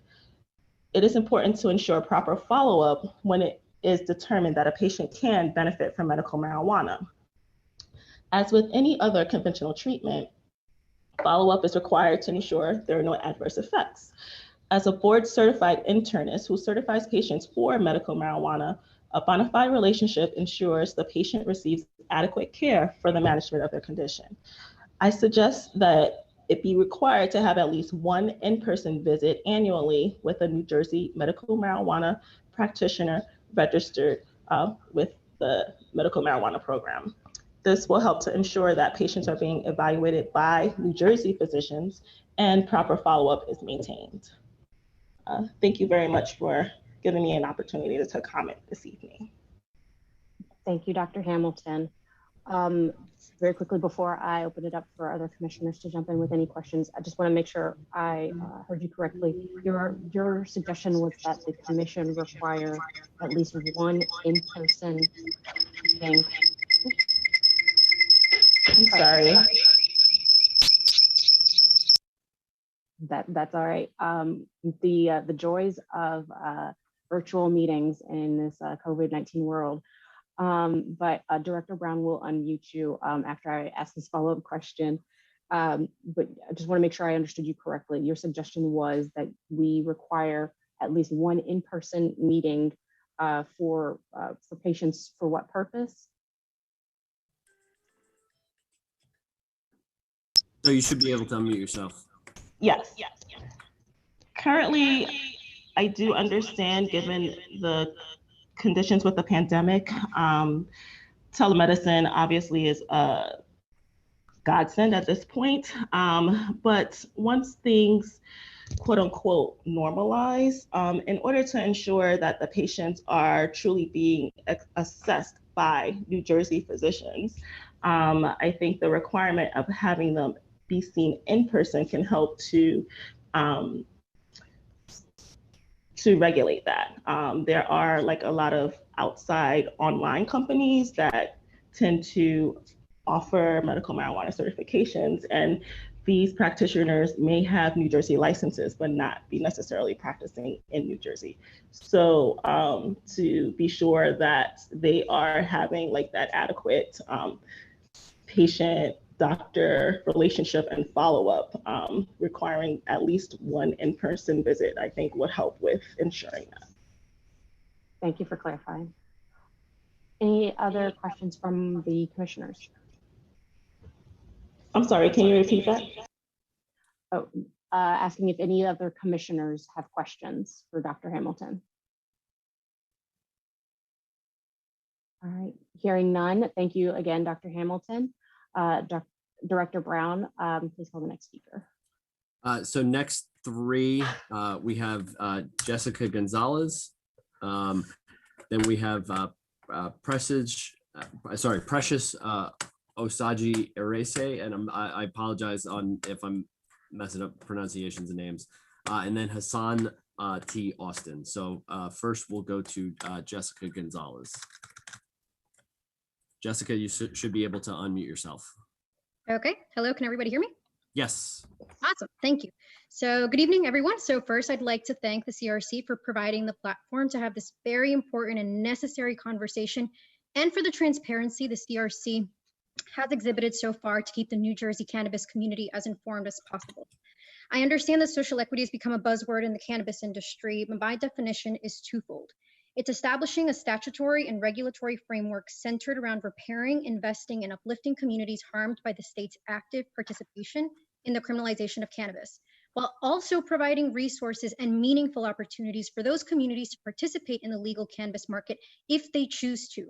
Not everyone who is harmed by cannabis prohibition is looking to enter this industry, so it's vastly important that this conversation surrounding social equity be brought in to include those individuals as well, as I've noticed that the conversation has been solely on those wanting to enter the industry. In the interest of time, specifically speaking, I'm advocating for the following. I echo Ami from the ACLU that it's important to establish a defined and formal social equity program that contemplates a definition for a social equity applicant, different application tracks, priority system, and lower application fees. There are programs and financial opportunities contemplated in the adult use legislation that is fantastic. However, right now it's tied to socially and economically disadvantaged communities. But if these programs are not tied to social equity applicants, there's little to no guarantee that these communities will in fact benefit. Second, enact a fund prior to the first round of licensing to provide grants for social equity applicants to assist with fees and professional services. 3, enact regulations creating a program to allow vetted educational vendors to apply to become education providers for social equity applicants. 4, replicate the Massachusetts model to allow for exclusivity periods for certain types of licenses for social equity applicants. 5, allow the delivery license holders to access the supply chain, as a courier model may not be financially viable, especially when you consider IRS tax code 280E and the fact that dispensary owners will also be able to deliver their products. 6, state sanctioned technical assistance, because after speaking with multiple social equity applicants in over 5 different states, technical assistance and access to professional service are the number 2 and 3 barriers to entry following access to capital. 7, institute regulations or revisit legislation that restricts municipal provisions that allow any pay-to-play mechanism, as certain municipalities are already attempting to enact fees that only serve to further increase the barriers to entry. My last one, provide alternative avenues to gain the experience points necessary for an application in the legal cannabis industry, so that applicants are not forced to partner with outside operators, especially for micro licenses that require 100% New Jersey ownership. So thank you to everybody for this meeting, and also the public alike for your attention to this important issue, and I look forward to continuing the conversation. Thank you, Ms. Gonzalez. You zipped right through those, and a little hard for us to keep up there, but I'll invite you and everyone else watching to submit written comments if you want to make sure that the commission hears your voice as well. Any questions from our commissioners for Ms. Gonzalez? Yes, Madam Chairwoman, I echo those sentiments. If there was a lot to digest there. If Jessica, if you can please send those comments, your statement to the MMP questions at doh.nj.gov email, because I would like to digest it. And I'm sure my fellow commissioners would also like to digest it. Agreed. Thank you, Vice Chair. Any other questions for Ms. Gonzalez? Madam Chair, I have a question. Please. Ms. Gonzalez, I believe you mentioned, and correct me if I'm wrong, please, the creation of an active fund prior to the initial licensing process. In your experience and expertise, do you think that private equity markets, considering the federal implications and a lot of channels of funding being tied to federal implications, which we have to navigate around, do you think private equity markets are open to providing the necessary capital pre-initial licensing?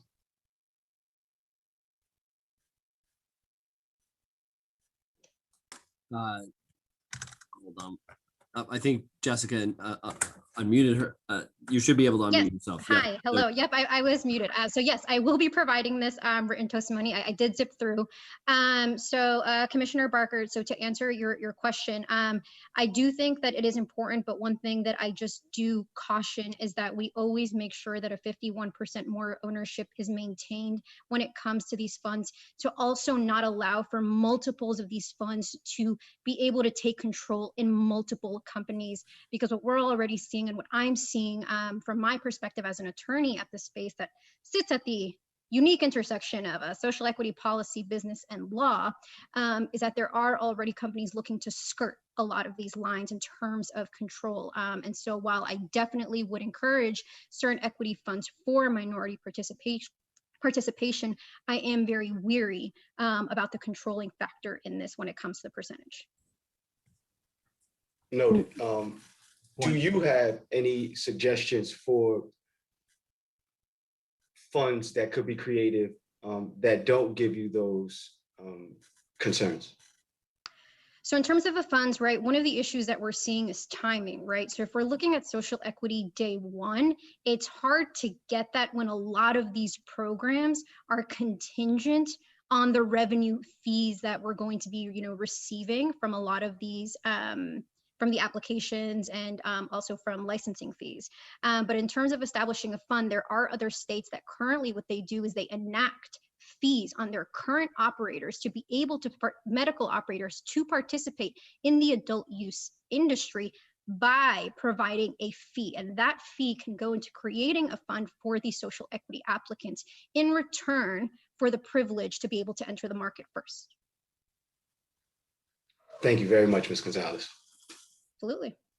Ms. Gonzalez, follow-up question to your response to Commissioner Barker's first question about, you mentioned that some businesses are trying to skirt equity, real equity in these kinds of partnerships.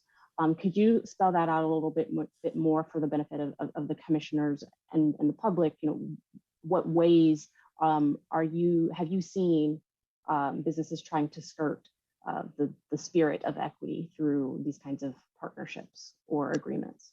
Sure. So we've seen it in multiple states happening where a lot of the control, once an operator gets a license, if there's not a certain timeline as to how much they have to hold that license for, then a lot of these bigger operators will come in and will actually take up full ownership of it. But the fact is that here in New Jersey, statutorily, right, we are not allowing, at least for the first 2 years, for folks to have different sorts of interest in multiple types of licenses, which I think was fantastic to kind of move away from the vertical model, at least for the beginning, to lower the barriers of entry.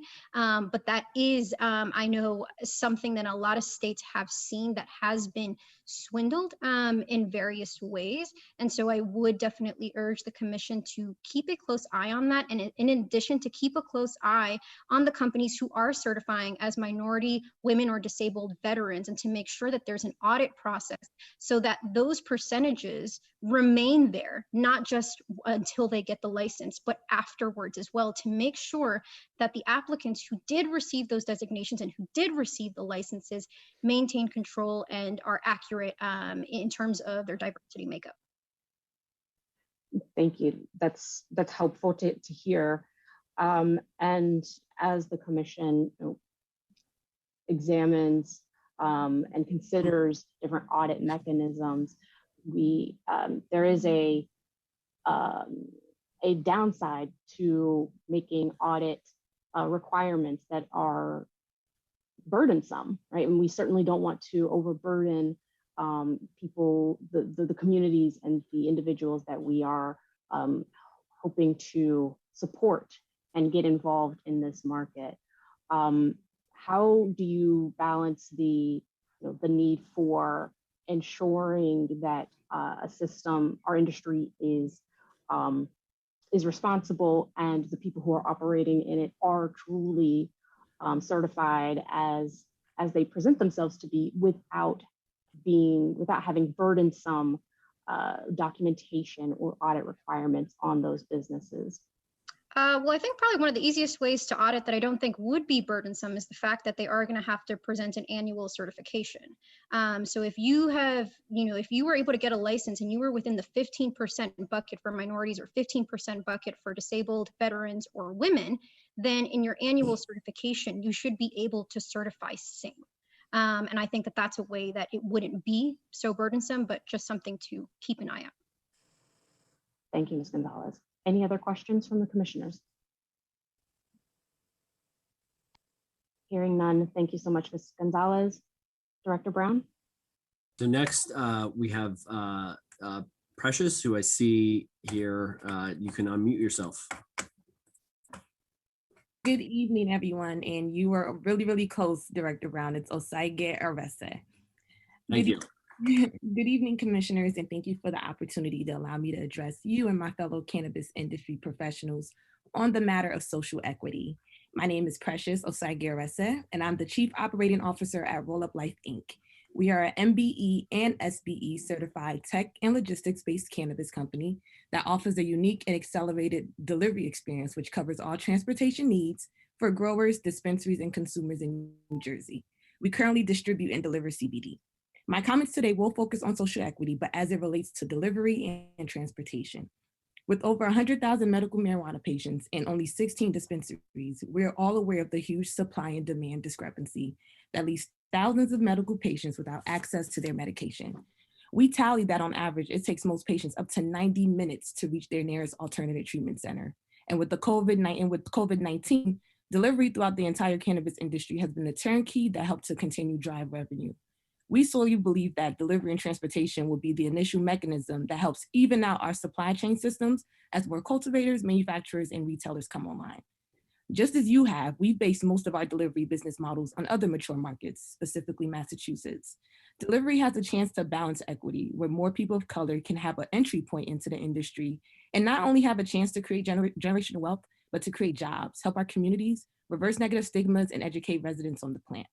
However, delivery models, as my good friend Jessica Gonzalez mentioned, often face huge issues being profitable because the regulations can be strenuous on operators who don't have access to the supply chain.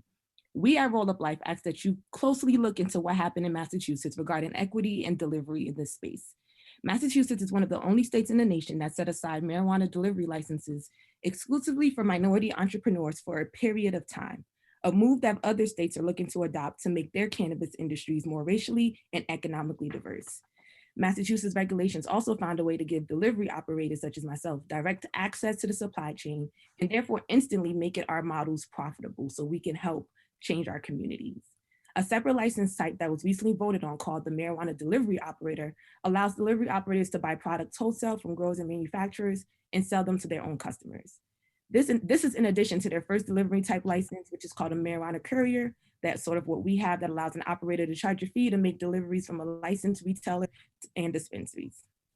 Similarly, in the city of Aurora in Colorado, their retail marijuana delivery and social equity program instructs that for the first 36 months, only social equity licensees, as defined by Colorado state statute, will be issued an Aurora transporter license and delivery permit. As we're all aware, the East Coast is legalizing rapidly. New Jersey should be the standard for social equity because we have the opportunity right here, right now, to do so. Lastly, I'd like to applaud the New Jersey Cannabis Regulatory Commission on your public meeting so far. There's been a resounding emphasis on building a diverse and equitable legal cannabis market while ensuring medical marijuana patients are kept a priority. That makes us smile. Building Roll Up Life Inc. to be the premier cannabis transporter and delivery service in the Garden State is no small feat. We've been working on this since 2017.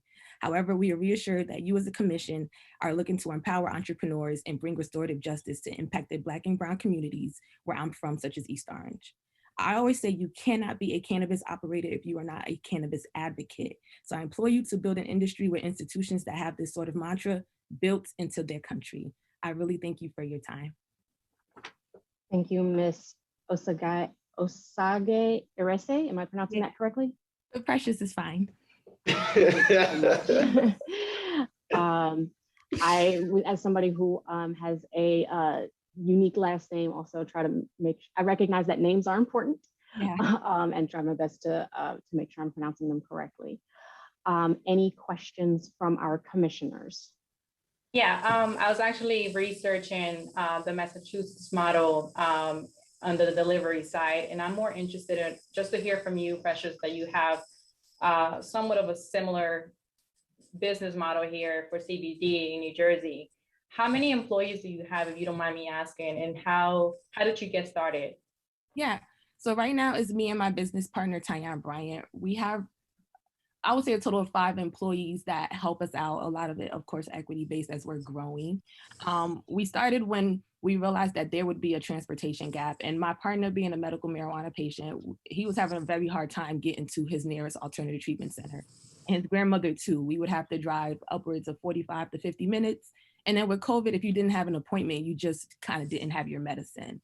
So with that, in 2017, he was also in Idaho. So we really started to study the delivery model because we knew it was inevitable. And we knew it was that sweet spot that a lot of people do not think about, but it's super important. So with that, we brought on a CBD vendor, which we currently have on our website, called Best Buds, owned by Amanda Chefstra. And we distribute their products, and we host any other CBD products. So we tested our model in a beta phase by being able to distribute in Essex County. Even though we can ship CBD, we really wanted to make sure that we had the wherewithal and we can build a model that will be able to supply local counties. And as we continue to grow, access will be available. Thank you. No problem. Precious, this is Commissioner Delgado speaking. For my own education, can you tell me about how the insurance companies treat you? Is there a specialized insurance product for your delivery service? Yeah, so insurance is actually one of the highest tabs on our startup fund because we have a lot of liability, from product liability to insurance of drivers, to insurance of property, to insurance of vehicles. We really have to work with specialists because there's some insurance premiums that will just charge you an arm and a leg solely because you're transporting cannabis. But we have top professionals on our team that are really looking and brought us different quotes that allocate for what we anticipate you guys might bring on as insurance requirements. But we also prioritize security. So we are looking to pay premiums so that we are ensuring that not only our drivers are safe, but product is safe, and that we're building a safe and secure environment to deliver. I like to say we are advocates, but we will operate invisibly. So that's what that insurance is there for. Because what's going through my head right now is that's an opportunity for equity and social justice, right? I mean, absolutely. The CRC working to the extent we can, we're partnering with those insurance companies to see what kind of relief they can provide for equity partners. And that would be great because relief is not what I'm getting right now. Right, exactly, through specialized products. Exactly. We have to look up and down the supply chain everywhere, under every leaf, every rock, to see what we can squeeze out for equity. Thank you. Thank you, Vice Chair. Any other questions from the commissioners? Hearing none. Precious, thank you so much for speaking to us today. Absolutely. Good night. Good night. Director Brown? Yes, next we have Hassan Austin, then Nadir Pearson, and then Eli Terry. So I'm going to go to Hassan. You should be able to unmute yourself. Yes. Hey, can you hear me? Yes. Yes. Great, great. Good evening, everyone. Good evening. Good evening. My name is Hassan Austin, and I am managing partner of Moving the Needle media productions. You know, we're a digital business development company. We create business development content, incubator, accelerator program curriculum with business development professionals, influencers, entertainers, pro athletes, including from the NBA and the NFL, many of which who own cannabis businesses. So educating entrepreneurs is key to success. So first, we definitely want to congratulate the commission and the commission members on this historic appointment to the Cannabis Regulatory Commission. I just wanted to say that we are very enthusiastic about participating in the process with CRC. That said, you know, we would very much appreciate and invite the commission members to join us all, everyone, in this public conversation to help move the needle on the cannabis industry in New Jersey. And so lastly, I just want to say health and wellness is a matter of priority in all of our lives. Adopting plant-based lifestyles enabled me personally to overcome type 2 diabetes. Maintaining a pre-diabetes A1C, it was very essential to the lifestyle. And this is equivalent to cannabis as an alternative treatment for patient care. So we look forward to talking and learning more about patient care, health and wellness, business development, social justice and equity, most importantly, especially on June 4th, that New Jersey Cannabis Virtual Roundtable, hashtag NJCVRT. So what is the commitment to social equity in New Jersey? To fairness, justice, equality in the form of public policy, distribution of public services and resources, especially those business development resources many of you have already mentioned, like startup capital, low interest loans, contract opportunities. So, you know, these are very important components, but however, implementing a comprehensive and equitable incubator and accelerator program to facilitate and really guide the distribution of those resources, that's essentially key to establishing that social justice and equity. We can quantify equity. So that's all I want to say. Thank you very much for the time. Again, I appreciate the CRC. Thank you, Mr. Austin. Any questions from the commissioners?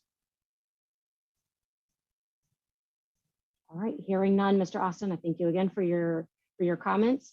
Thank you. Director Brown, can you please announce the next speakers? Yep. So next is Nadir Pearson, then Eli Terry, and then Nichelle Pace. So we'll go to Nadir. You should be able to unmute yourself. All righty. I'm here. Thank you, Commissioner and the CRC, for this opportunity to speak.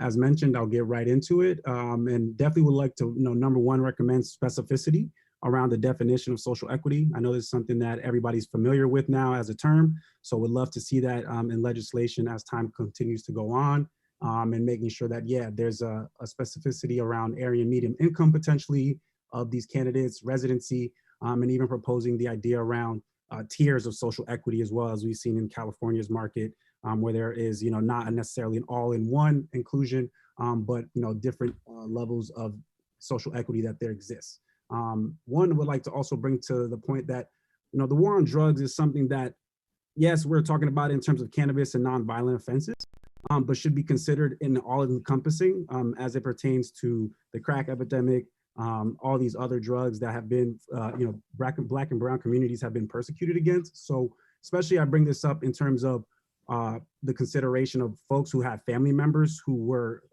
had cannabis arrests. I think there should be a consideration around anybody who's been persecuted by the war on drugs, and that may include other substances. And so, that should be something to be considered for folks as it pertains to the definition of social equity, because these are the families that have been broken up. And it's not, if we talk about only cannabis, then I think that's a limiting perspective in that regard. Additionally, when we talk about the oversight of use of funds, I see that there's a Office of Minority Women and Disabled Veterans for the cannabis fund, excuse me.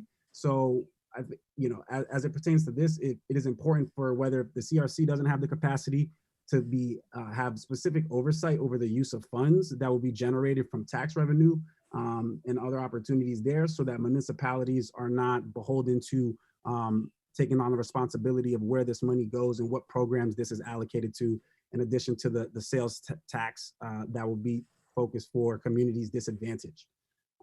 3, I think we've talked about this, and it's important to bring up again in terms of the speed to market. As mentioned by Jessica Gonzalez, exclusivity around types of licenses is important. We see this in Massachusetts as well, where not starting social equity until we get it right day one is going to be a huge key, because if we're playing catch up here, it's going to be a long game. So making sure that folks in social equity are getting first chance to get into the market. And as mentioned, I know it's important that a lot of these, tax revenues will have to start upon businesses entering the market. So, we know that medical operators are already having difficulty servicing the amount of flower and products that the market needs now. So definitely want to make sure patients are getting that. But if they do feel comfortable and confident that they can enter the adult use market and service the entire state or their locality or their region, to make sure that they're definitely contributing to social equity folks and those who will be entering the market after them, as is it a service and a privilege to be in the cannabis industry. And additionally, we'll love to consider home grow as an opportunity. It's not something that many folks have talked about, and I know we're hesitant in a lot of regards, but it is something that will benefit definitely making cannabis more affordable in the state. We see New York have it. We see Virginia has it as well, and I'm surprised that a southern state has it before Jersey. But it is something to consider, and at this point in time would give jurisdiction for police officers to enter homes on the basis of, hearing that there may be a cannabis plant growing within that home, and many of people will, decidedly want to grow at home, which should be a right that we're all granted to some extent. And as much as we can prevent the use of law enforcement and those dollars on prohibition of cannabis, I think that would be a great use. And the last point that I'll bring up is just the potential. Thank you, Mr. Pearson. One more quick one, because you're up. Really quickly, yep. So the last thing I would mention would be co-manufacturing facilities and the potential for that within the state. Not necessarily forcing everybody to own their own license, but potentially having it so that manufacturers and other folks who want to enter the market can, work on a collective scale and, use space within a collective facility to allow for more operators in the market, especially smaller ones. So thank you all for the time. And I'm representing New Jersey Normal as the Deputy Director.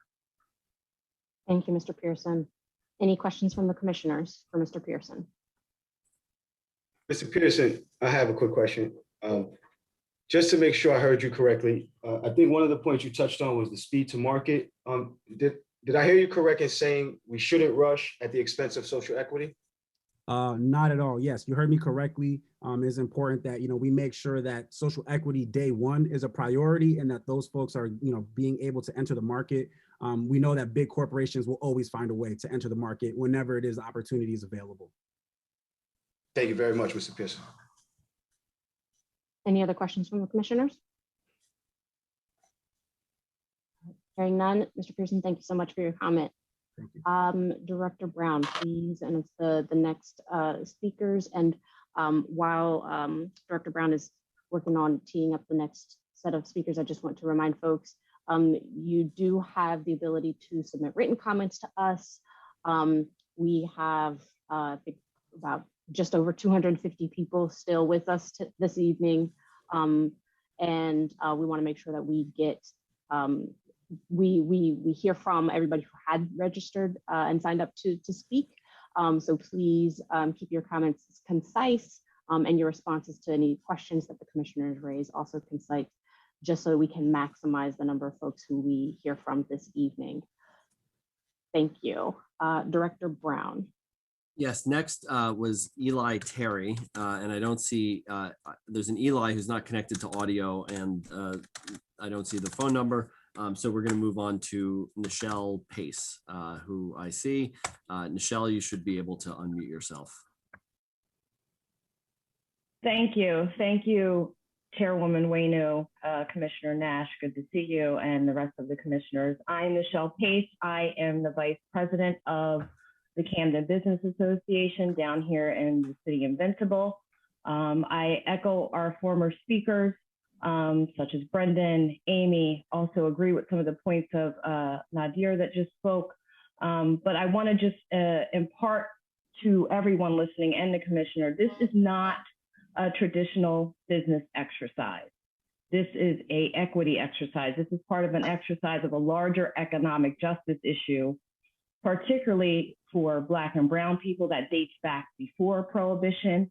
It means replenishing the wealth that was lost, taken, stolen from previous generations, and also going into the equity and legacy market, folks that have been caught in the middle of the war on drugs. They also have lost, as well as Jason Bacon mentioned earlier. So this impact is not a traditional business exercise. When we're talking about an equity exercise, this is an exercise in economic justice. So just a couple of points that I want to bring out, and then I'll get out of here. One of the things we need to make sure is that we have transparent reporting. So if these benchmarks are in place, there should be no need for a DE&I study in this industry. That reporting should come out every year. The benchmarks and mandates should be hit, and that should be transparent to the public. Another part to bring up is preparation, especially in the communities I advocate for in the state, up and down the state for Camden and other small businesses. We have recently announced that along with the NJ Cannabis Association, the NAACP, Statewide Hispanic Chamber, we are doing a collective push to make sure that equity is at the forefront for our communities. So preparation is key. In our businesses, one of our biggest gaps is preparation with paperwork and financials. So not just things such as grants and affordable fees and waivers and incubators for those who have been previously incarcerated, but things such as financial literacy for our entrepreneurs. There's something called the Volunteer Income Tax Assistance Program that currently runs in a few places in our state for residents, but you can get those grant and match with a matching grantor to do that for small businesses and entrepreneurs, where they get free tax assistance and financial help quarterly throughout the year. That is a gaping hole to make sure that our entrepreneurs are prepared for this industry. One other thing that I would like to bring up, and as also that should be centered in equity, that we have been advocating for about the past 3 years, is making sure that we are sourcing local. Currently, there's tax incentives for job creation, but the truth is small businesses create the bulk of the jobs in this state. Small and micro businesses create over half to 60% of the jobs in the state, 59% respectively in my county of Camden County. Micro businesses of 20 employees or less create anywhere from 45,000 to 60,000 jobs pre-COVID. So it's incumbent of us to push these large corporations that do want to come into this space in our state, is to make sure, there's a framework for their community benefits agreement. They are investing in things. One more point in closing, because you're over the 3 minutes. Okay, sorry about that. And make sure they're investing in things such as mentor protege programs. And finally, you must make sure you have resources and dollars allocated for marketing, branding these programs, communication, and grassroots. Without those dollars allocated to actually promote these programs, as if you were to promote a product, you are not going to reach the masses as you need to be. And I really thank you for your time. Thank you, Ms. Pace. Any questions from our commissioners?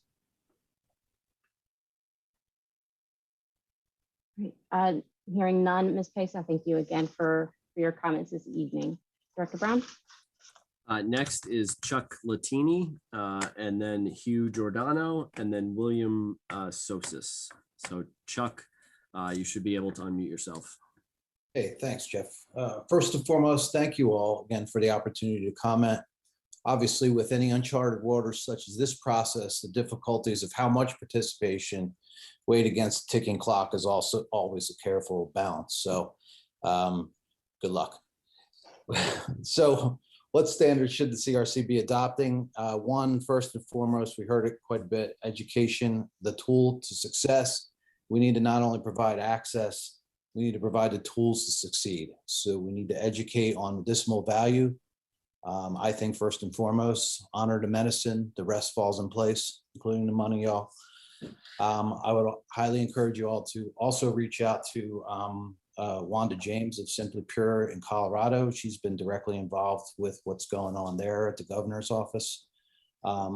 I would simply say that in light of Ms. Gonzalez's testimony, the educational components need to be laid first to ensure successful use of the funds we provide. So, Mr. Barker, on your question earlier, I think, yes, we need to get it right first. Barriers, number one, is to assess and provide recommendations for cleanup legislation. Size and scope of micro businesses is a start. There's going to be a ton of interest in that market and not a whole lot of real estate and space within municipalities to do it. Delivery services, they're going to be fully dependent on full dispensary licenses to really make a strong go of it. So we need to think about that too. Removal of food retail prohibitions, that might also be another one. But another barrier, though, is the land use question. It's a tricky one. It's a huge barrier that I know my friend Darren Chandler will talk about a bit later. But the cost is one barrier, of course, especially if an application process teeters on a long length of time to hear about whether they're awarded or not, but local zoning as well. There may be some solution within the conditional licensing requirements you've got to create, so I'd encourage you to look at that. Cost, as Ms. Cochilla said, capital is critical. Similarly, as to the costs, and no offense to anyone on the call, applicants shouldn't have to pay for specialized news or some lobbyists to access basic public documents or support for that matter. So something to consider in that. In the legacy market,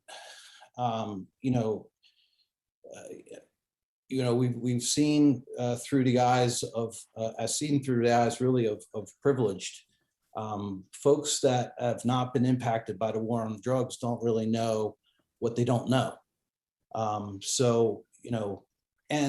They easily tune out to the struggle. So it's really up to us all to keep reaching forward and past those barriers of ignorance into a sustainable and long-lasting ways to ensure success. So recommendations for making industry reflective of New Jersey and diverse, again, training and education. We need to set aside a licensing category devoted to long-term success of people of color. That said, a vertical license should be on the table that is explicitly and intrinsically linked towards education, training, and mentorship from and by and for New Jersey people. A license that perhaps will allow micros to be attached to it, so that upon graduation, they'll have legitimate opportunity for full licensure. This is also on this point. Chuck, at times, so just one more point and then we'll get to questions. So I think that Ms. Pace is right too. Branding, marketing, and retail, horticulture, manufacturing is absolutely something that you need to consider as well. And so, lastly, doing this with direct contact and support for innovative ideas that lead to actionable hands-on programming. So we're here to help and continue the dialogue. Thank you. Thank you, Mr. Latini. Any questions from the commissioners? Mr. Latini, Charles here. You touched on the land use and local zoning. Did you have any ideas about how the commission could, I know you mentioned conditional licensing, and that's one avenue. Were there any other ideas that you had? Yeah, it's really hard because how do you give somebody a license when they don't have real estate locked down and the proper approvals? And as you know, the real estate development world is a really difficult place to do anything, even open up a donut shop. So, it's one that I don't really have an answer for, but, as I was thinking about it in the last day or two, something that we need to put our minds to. And I'll share more ideas as I think through it a little bit. Thank you, Mr. Latini. Thank you. Any other questions from the commissioners? Hearing none, Mr. Latini, thank you so much for your comment this evening. Thank you. Just a reminder for everyone, we have now heard from, I believe, 16 individuals from my count, and we still have 27 to go. And we just hit the 2-hour mark. So I raised that just so folks can be cognizant of the time. We want to make sure that we hear from everybody who has signed up to speak. So please, if we don't get to the full extent of what you'd like to share with us, fret not. You can submit written comments to us by email, and those will be provided to the commissioners and also made publicly available along with this meeting's minutes. With that, Director Brown, can you please call the next speakers? Yep, next is Hugh Giordano, then William Sosis, and then James Jackson. So Hugh, you can unmute yourself. Yes, can you hear me okay? Yes. Yes. Excellent. Hello to Director Brown, Chair Waynu, Vice Chair, and the rest of the honorable chairpersons on the commission.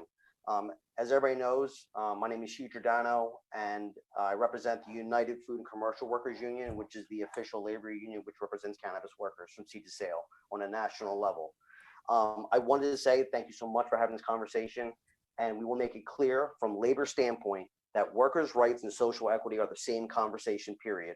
And we're so happy that New Jersey has the tools to enforce those type of standards, such as labor peace agreements, project labor agreements, and of course, a collective bargaining agreement, which reinforces good wages, healthcare, and safety, retirement, and just a voice on the job.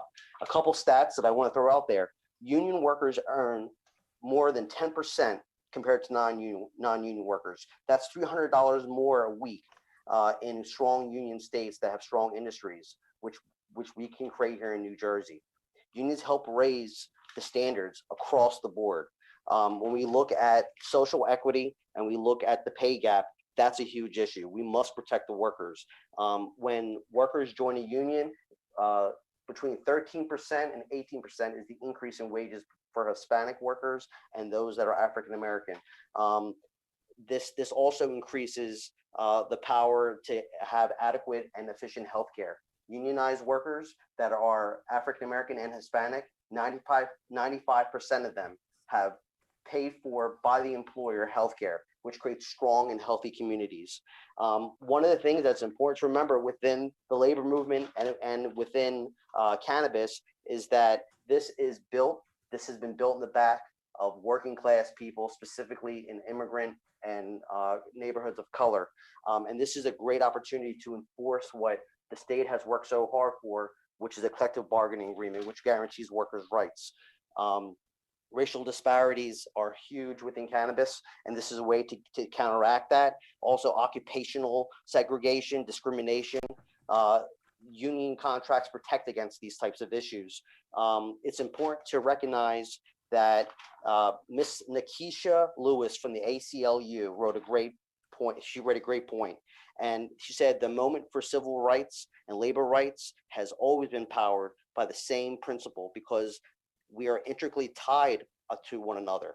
The fight for social justice can't ignore suffering of the oppressed, and they struggle against economic oppression can't close a blind eye to bigotry and social inequality. It's the same fight. Dr. King wanted to implement phase 2, and that's what he was doing when he was assassinated, fighting for workers to unionize basic rights, which we must enforce. And I hope the commission will do this. Labor peace agreements are not enough. We must enforce collective bargaining agreements and make sure that what the state wanted was to create good jobs for those who need it. And nobody needs it more than those communities that have been ravaged by the war on drugs. Thank you so much. Thank you, Mr. Giordano. Any questions from the commissioners for Mr. Giordano? Mr. Giordano, quick question here. Have you been engaging with municipalities, especially impact zone municipalities, on the opportunity to unionize once the opportunity of cannabis is established?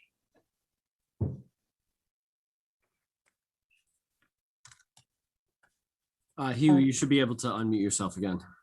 Yes. I'm sorry, committee person.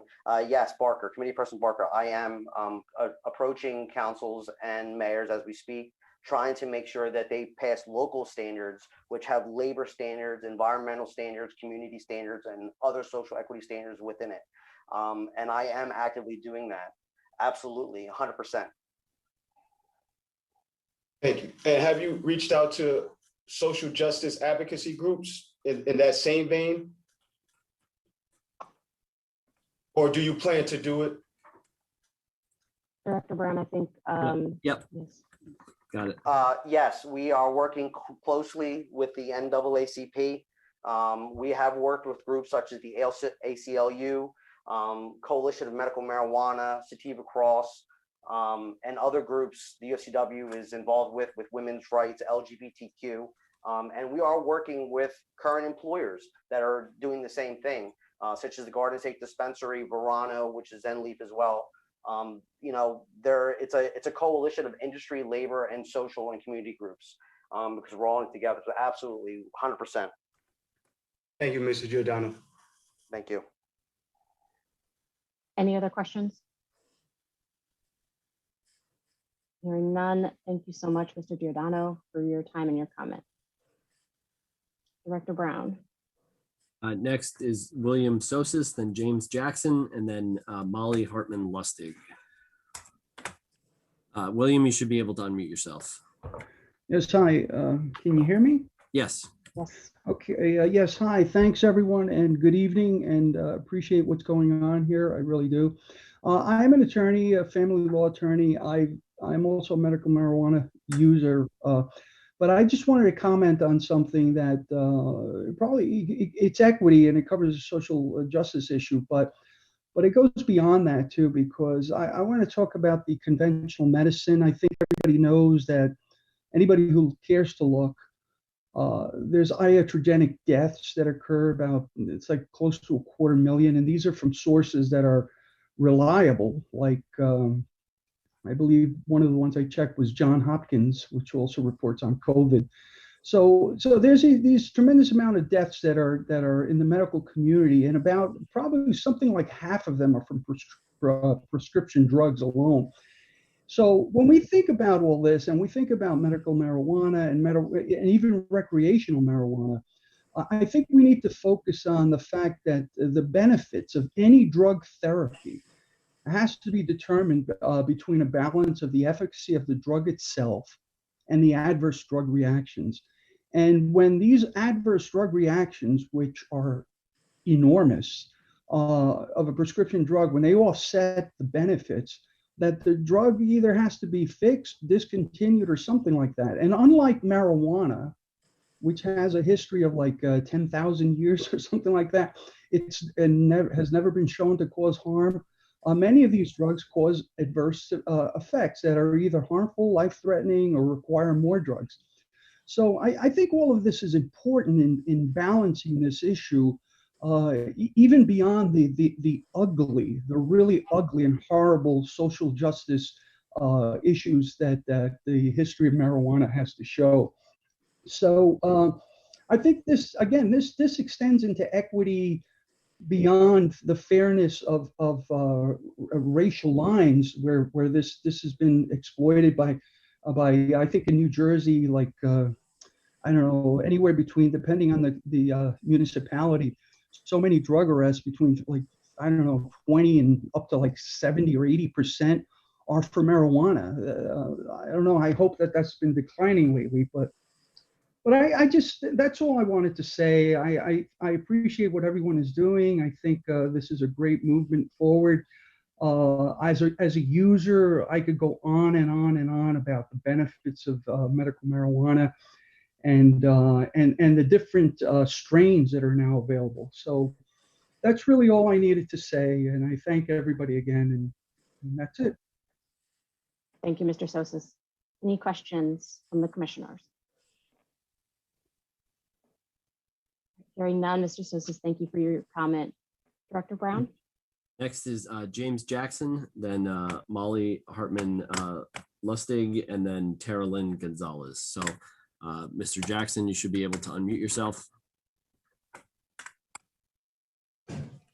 Yes, good evening. And thank you for having me this evening. Truly appreciate the opportunity for us to be heard. My name is James Jackson, born and raised in New Jersey. I am the head of global cannabis at Mark Edward Partners, which is a boutique international insurance firm. I know the question on insurance came up later, and I'm willing to take any questions as it relates to that. But that's just to give scope to, some of the work that I do in the cannabis industry, and having clients in every, at this point, in every adult use and or medical state. I have a pretty good feel for kind of the demographics of the owners and operators in the cannabis space. Just to be very clear, the 4% number that people like to put out of ownership of Black and brown people in the cannabis vertical is false and inflated. I would say it's probably far less between owners and operators that are Black and brown. And this is from the standpoint of around the country. One thing that I would say is I definitely agree with the comments of Jessica Gonzalez of Precious. I don't want to repeat a lot of the things that were said, as well as my friend Adir Pearson. But one thing I do want to highlight is, and my main concern for today, is that there is an actual social equity applicant status that can be made by the CRC. As you look around the country, and I would say the more progressive cannabis markets that have done a good job with equity have done just that, right? And I do notice that, I guess the way to address social equity or that the lack of a non-applicant status was the micro licenses. And I think that's an awesome step, but I think we have to call it what it is. And if it's and in my opinion, there needs to be a social equity applicant status, and not just at the micro license level. If those individuals, do all that is necessary for social equity for social equity applicant status, that should be awarded to them. Another thing that I will say is, just to be clear, I do appreciate the steps that the CRC has taken. I think when the bill was first passed to today where we are, was night and day. What I will say is, being a lifelong resident of New Jersey and being proud of our diversity as a state, me living here in West Orange, I can go out of my front gate and pick and choose what type of food I want from what ethnic background, right? I think our cannabis industry needs to be much of the same, right? It's clear, and I'm not going to repeat everything that everybody knows about social equity and the war on drugs and who paid the largest price for that. But I'm just here to support an actual social equity applicant status, making sure that those licenses or those status licenses would get preferential treatment and or priority when granting these licenses. And I know a question came up from Councilmember Mr. Jackson, please, one more comment here, because 3 minutes is up. No, I'm good on comments. I was just saying from Councilmember Delgado, if you had any questions relating to insurance, that is my day job and what I do day in, day out, and I'd be willing to field any questions and or have a conversation offline. No, I don't have a question, because right now, it's getting late, and that topic we can talk all night about. So sure, got it. James, I'd be more than happy at a different time and place to discuss it. I think it's worth discussing, because there are opportunities there. Absolutely. Thank you for your time. Thank you, Mr. Jackson. Any questions from the commission for Mr. Jackson? Mr. Jackson, if you had to say, I know you said 4% is inflated. If you had to surmise and provide a number that you think is more accurate, what would you say the representation of Black and Hispanic owner operators is in the nation? I would say below 3%. If being fair, I would say somewhere in the range of maybe 2.7 to 2.9%. And I'm doing this based off the operators that I know, not just my clients, but the operators that I see from around the country. That 4% number is most definitely inflated. I would say somewhere under 3%. Okay, and just to clarify, is that owner up, is that cannabis is operations that are majority owned by minorities, or is that reflective of sole ownership by minorities? So not by Black and sole, brown. so not sole ownership. I would, and when I'm saying that, I mean equity, meaning ownership, any ownership within that company, not necessarily majority owned operators. Because if we talked about that, the number would even be even lower. Would you say less than 1%? It's tough for me to say, but definitely somewhere in that range. Okay, thank you, Mr. Jackson. Thank you. I don't have a question, but I have more of a statement. I know that there's a lot of comments that were made about the social equity applicant status. I know that San Francisco has a similar program or a similar model. So I look forward to learning more or hearing more from you all about what the requirements should be, at least for the New Jersey, like what that application should look like, or what the requirements and standards should be for an applicant to be classified as a social equity applicant. Thank you, Commissioner Del Cid.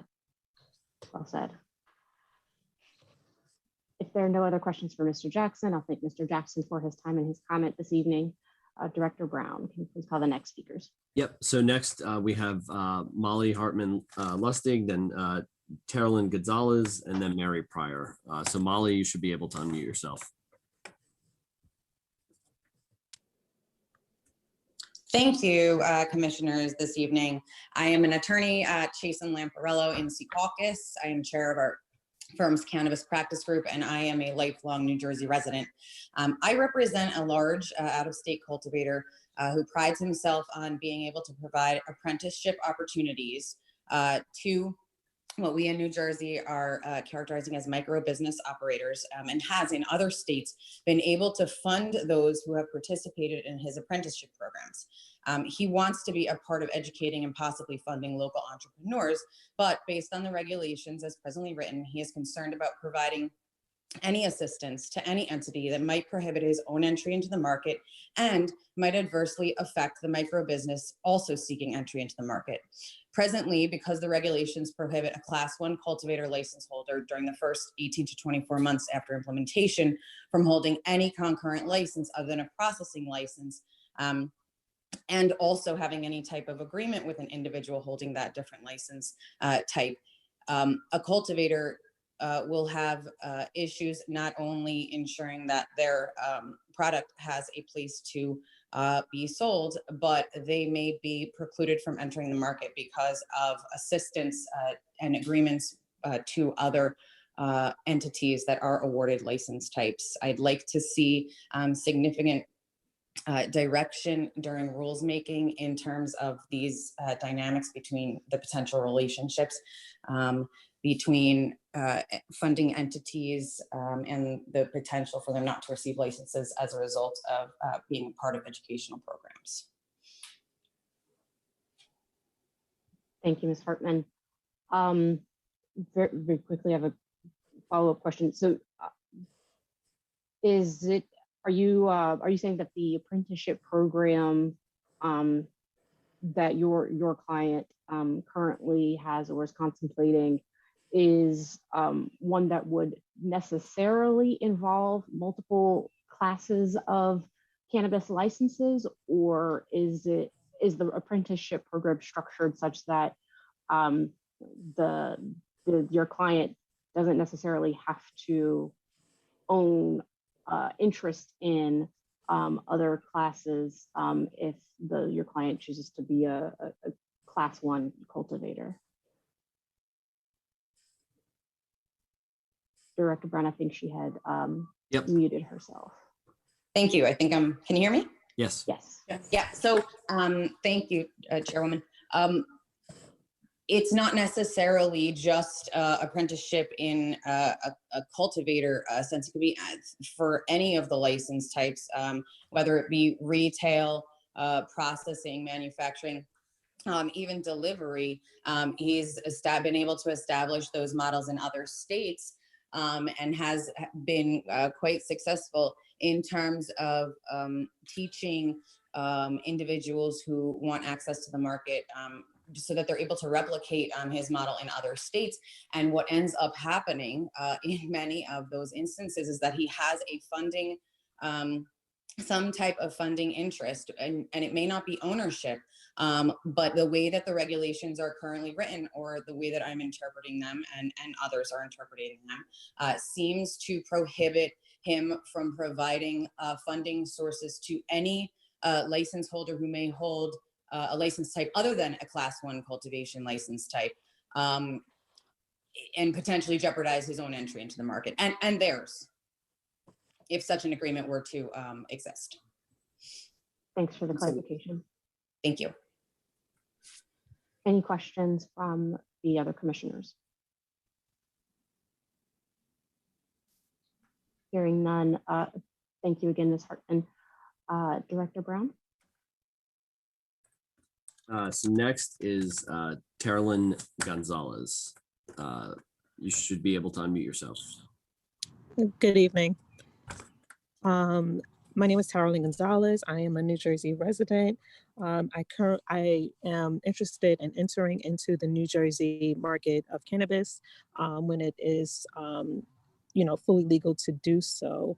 I do believe and advocate for cannabis personally as a recreational and medicinal use. I am a medicinal user as well as a recreational user. However, I do second a lot of what Jessica Gonzalez and Nadir Pearson and Mrs. Precious has stated as far as a lot of the points that they touched on. Some of the things that I would like to point out is as far as some of the things that I would like to see in New Jersey is when it comes to Black and Brown cannabis business owners, is that they are entering the space either with a non-tax with business, not being taxed as business owners. And if that's not a possibility, maybe there can be an implementation where they are not taxed for the first 3 years of business startup, so that they can have some form of standing ground as far as being able to stay in business. And because this has been such an impact on Black and Brown communities, I think that there should be some form of repayment or opportunity for them to grow without any fault when it comes to the state tax. I do believe that with the larger companies that are entering the space, that they can also take on the higher tax rates to help fill that gap as well. I do think that when it comes to the non-POC companies, that they should have a standing percentage of BIPOC people hired for positions, and not just as bud tenders or like low-level hiring position, but as managers and supervisors for these companies. And I think that there should be a penalty for these companies who don't have any type of Black and Brown people, but are trying to use the idea of having the diverse, quote unquote, standing as far as hiring folks of diverse backgrounds. And I think that the CRC should have some form of regulation when it comes to making sure that this is being followed out correctly. I do think that there should be a form of access to capital, application fee waivers for the Black and Brown community. And I do think that from what Mr. Barker, you were relaying as far as there should be a delay until that the social equity component is figured out. I think that that is something that I second as well. I don't think that we should move forward until we figure this out, so that we can get it right and get it done correctly. Thank you. Thank you, Ms. Gonzalez. Any questions from the commissioners? Hearing none, Ms. Gonzalez, thank you for your time and your comments this evening. Director Brown? Next, we have Mary Pryor, who I saw a moment ago, but I don't see now. So I'm going to go to Randy Thompson. Randy, you should be able to unmute yourself. Can you hear me? Yes. Yes. Okay. Chairwoman, Executive Director Brown, members of the commission, thanks for the opportunity to offer you a couple comments. Really quick, you're going to hear a couple of things that are repetitive. I'll keep them short. I want to talk about the business profile of the person who's going to be applying to these smaller licenses and protecting those people from corporations and predations and just getting bumped out even if they make it into the market. So, I mean, the profile of the business person applying for this social equity license or this social equity position would be someone who's arrested, rearrested, incarcerated, reincarcerated, essentially had their life destroyed if they survived the drug war.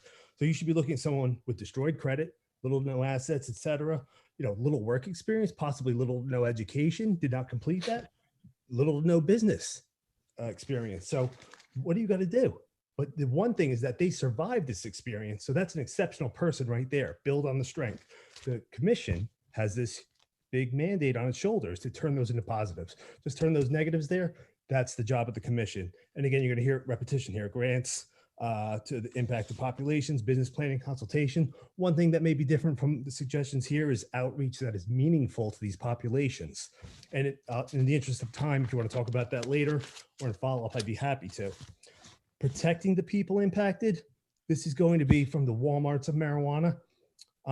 One thing I feel the commission can do is mandate or call for corporate responsibility mandates, mandate corporations to embrace the reform agenda. We know that the drug war destroyed our families, our communities. It has caused police violence, police sexual assault. We watched George Floyd get murdered and they blamed it on drugs, on the broader drug war. So had these more empowered, more privileged actors that want to come into the marketplace, have they spoken about this, or were they silent and now only becoming very vocal? Now that the money's within reach, you could mandate that they at least endorse those positions. You could also mandate or call for grants to the social equity applicants. You could mandate or call for fair market cooperation agreements in the applications of these non-social equity applicants. You could also assess as they're applying corporations that are well-to-do, what's their encroachment? What's of their potential business plan? Is that going to make it more difficult for these micro licensees and these conditional licensees? And the last point I want to make with you here is there's a heavy social justice, racial justice mandate in the bill. It wants to send 70% of the tax back to the communities impacted, wants to remove the harms of marijuana prohibition.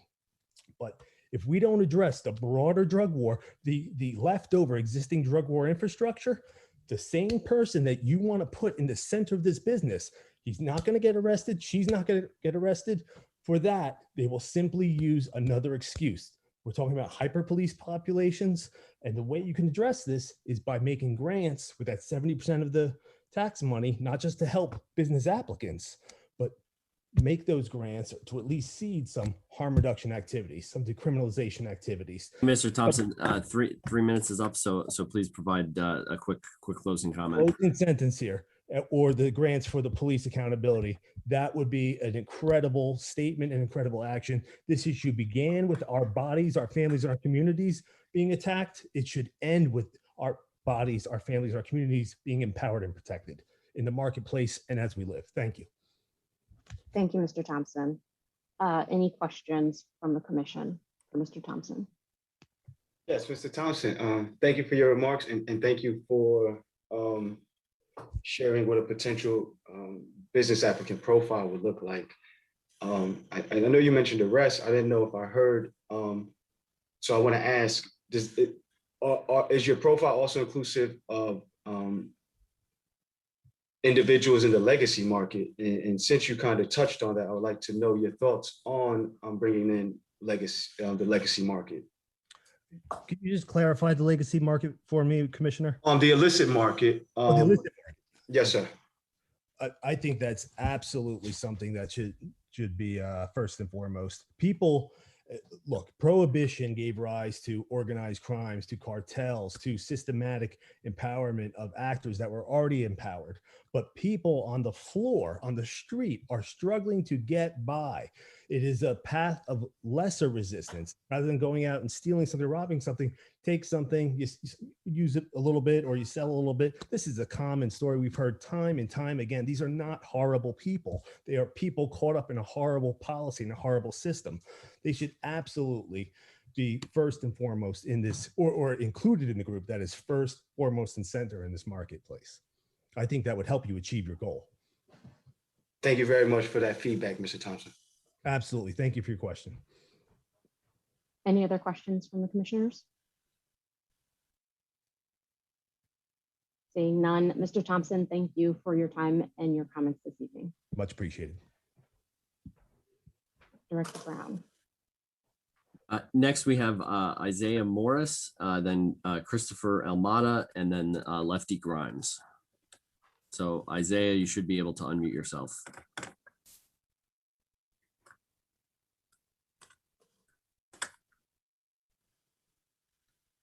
Isaiah Morris.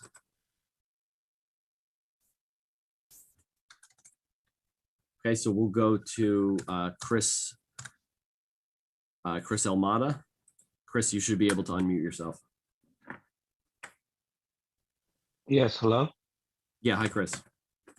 Hi, how are you? I'm a medical marijuana patient. I suffered a car accident 4 years ago.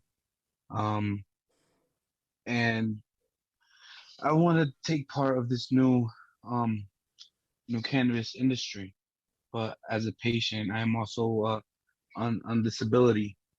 I'm still recovering from my car accident. I had shattered my pelvis and I ripped my urethra. And I just started walking again last year. And the access has been rough, especially for me being having a shattered pelvis and having to travel to these dispensaries. And I'm in Morris County, so the dispensaries are pretty far away from me. So I want to take this cannabis industry and hopefully make it more accessible for patients, because we all know, at least I know, many patients will probably use the recreational system in order to medicate. If it's going to be, easier and within, able to be within reach without having to drive 90 minutes or so. But again, I'm a disability, so in order for me to fund a business, it's hard for me, and it's going to be hard for me. So, again, I've heard people before me speak and say, maybe there can be grants put ahead or a solution. So that was just my input of it. I don't have anything else to say. Just want to, thank you for the time and giving me a platform to speak and giving the public to speak. I know a lot of patients would appreciate it. Thank you. Thank you, Mr. Almada, and thank you for sharing your story, your experience, and congratulations to you on reaching a huge milestone in your recovery. So I do hope I wish you the best in your continued recovery. Any questions from our commissioners for Mr. Almada? Hearing none, Mr. Almada, thank you again for your comments. The next, Edward Lefty Grimes. Lefty, you should be able to unmute yourself. Good evening. My name is Edward Lefty Grimes. I'm with sativacross.org. We're a 501c3 here in New Jersey advocating for disabled rights and for cannabis patients' rights. I'm also on the medical advisory board for TerraSend currently and advocating for patients over there, advocating for wheelchair access. We were at the State House for 7 years, protesting outside the State House. It was a weekly protest started by Jenny Storms and her son Jackson, who had to move to Colorado to get the medicine that they needed. And we continued their protest, and 7 years later, we're still out there protesting because apparently the sick and dying are not happy, and there's things that we need, and we're not getting. And we need your help. We're getting hit from all sides. We're getting first of all, our medicine's not covered by insurance. And we're talking about disabled people, people in wheelchairs. We're getting taxed by the state 7%. The towns that aren't banning our medicine are taxing it for 2%. And we would like representation for that taxation. If they're going to give us a wheelchair tax, I call it a wheelchair tax, a tax on cancer, a tax on multiple sclerosis. If you're going to tax our wheelchairs, at least give us wheelchair access. Because a lot of these towns like Bayonne, there's no wheelchair access in the urban enterprise zone where able-bodied people can go into the urban enterprise zone for tax breaks, but wheelchairs cannot. So we need to put the last first and consider what it's like to be in a wheelchair and to be a cannabis patient. We're suffering. We need help. Corporate cannabis is giving us moldy medicine right now. And these are people with immune issues. We need help. Our friend Jeff used to advocate with us, and he helped start this 501c3 with us last year. And his message wasn't home grow. His message wasn't wheelchair access. Jeff's message to us was compassion. And all that other stuff falls into place when you have compassion. The home grow, the wheelchair access, all that stuff, it just falls right into place. And we need to do better with that.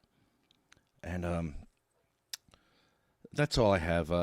You've heard it all. I'll cut it short. I just want to end with this. I end every council meeting with this. We've been to hundreds of council meetings, and I end with this every time.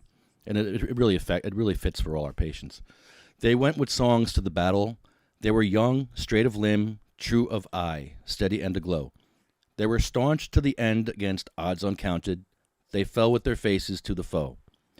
They shall grow not old, as we that are left grow old. Age shall not weary them, nor the years condemn. At the going down of the sun and in the morning, we will remember them. Thank you. Thank you very much, Mr. Grimes. Any questions for Mr. Grimes from the commission? Hearing none, thank you again, Mr. Grimes, for your comments this evening. Director Brown? Just wanted to say to Mr. Grimes, I remember meeting with you, and you brought your friend Jeff and his wife in to meet, and it was a privilege to hear your perspective. I just wanted to say that we know we have a lot of work to do, we certainly commit to doing that. Thank you for all the advocacy that you and your colleagues have done in this space. So next, we're going to go to Daniel Ramos, and then Travis Ally, and then Adam Ramos. So I don't see Daniel Ramos, so we're going to go to Travis, and I see Travis. So Travis, you should be able to unmute yourself. All right, can you hear me? Yes. Yes. Hi, my name is Travis Alley. I'm the founder of 93ID Inc. We're a vertical applicant from the 2019 RFA process. We are a true Black-owned company. There's no management agreements behind the scenes. We own 70% of the equity. We have a labor peace agreement, the UFCW. We have the best doctors in the country, the Knox docs out of Oregon. As far as cannabis research is concerned, we have the best growers, the best manufacturers. So as we talk about social equity, I just want to see it actually happen. There's been a lot of rhetoric, but it's very action. And I'd like to say, as a Black man who was specifically targeted by the war on drugs, I think the main thing the CRC can do as it relates to social equity is be specific. If we were specifically targeted, we should be specifically dealt with when it comes to equity licensing. And we all know the drug war specifically targeted Black men, brown men, the poor, and the formerly incarcerated. And that's who we should be discussing when we talk about equity and nobody else. Additionally, I think the CRC needs to have interviews and talk to applicants about the process and some of the shortcomings.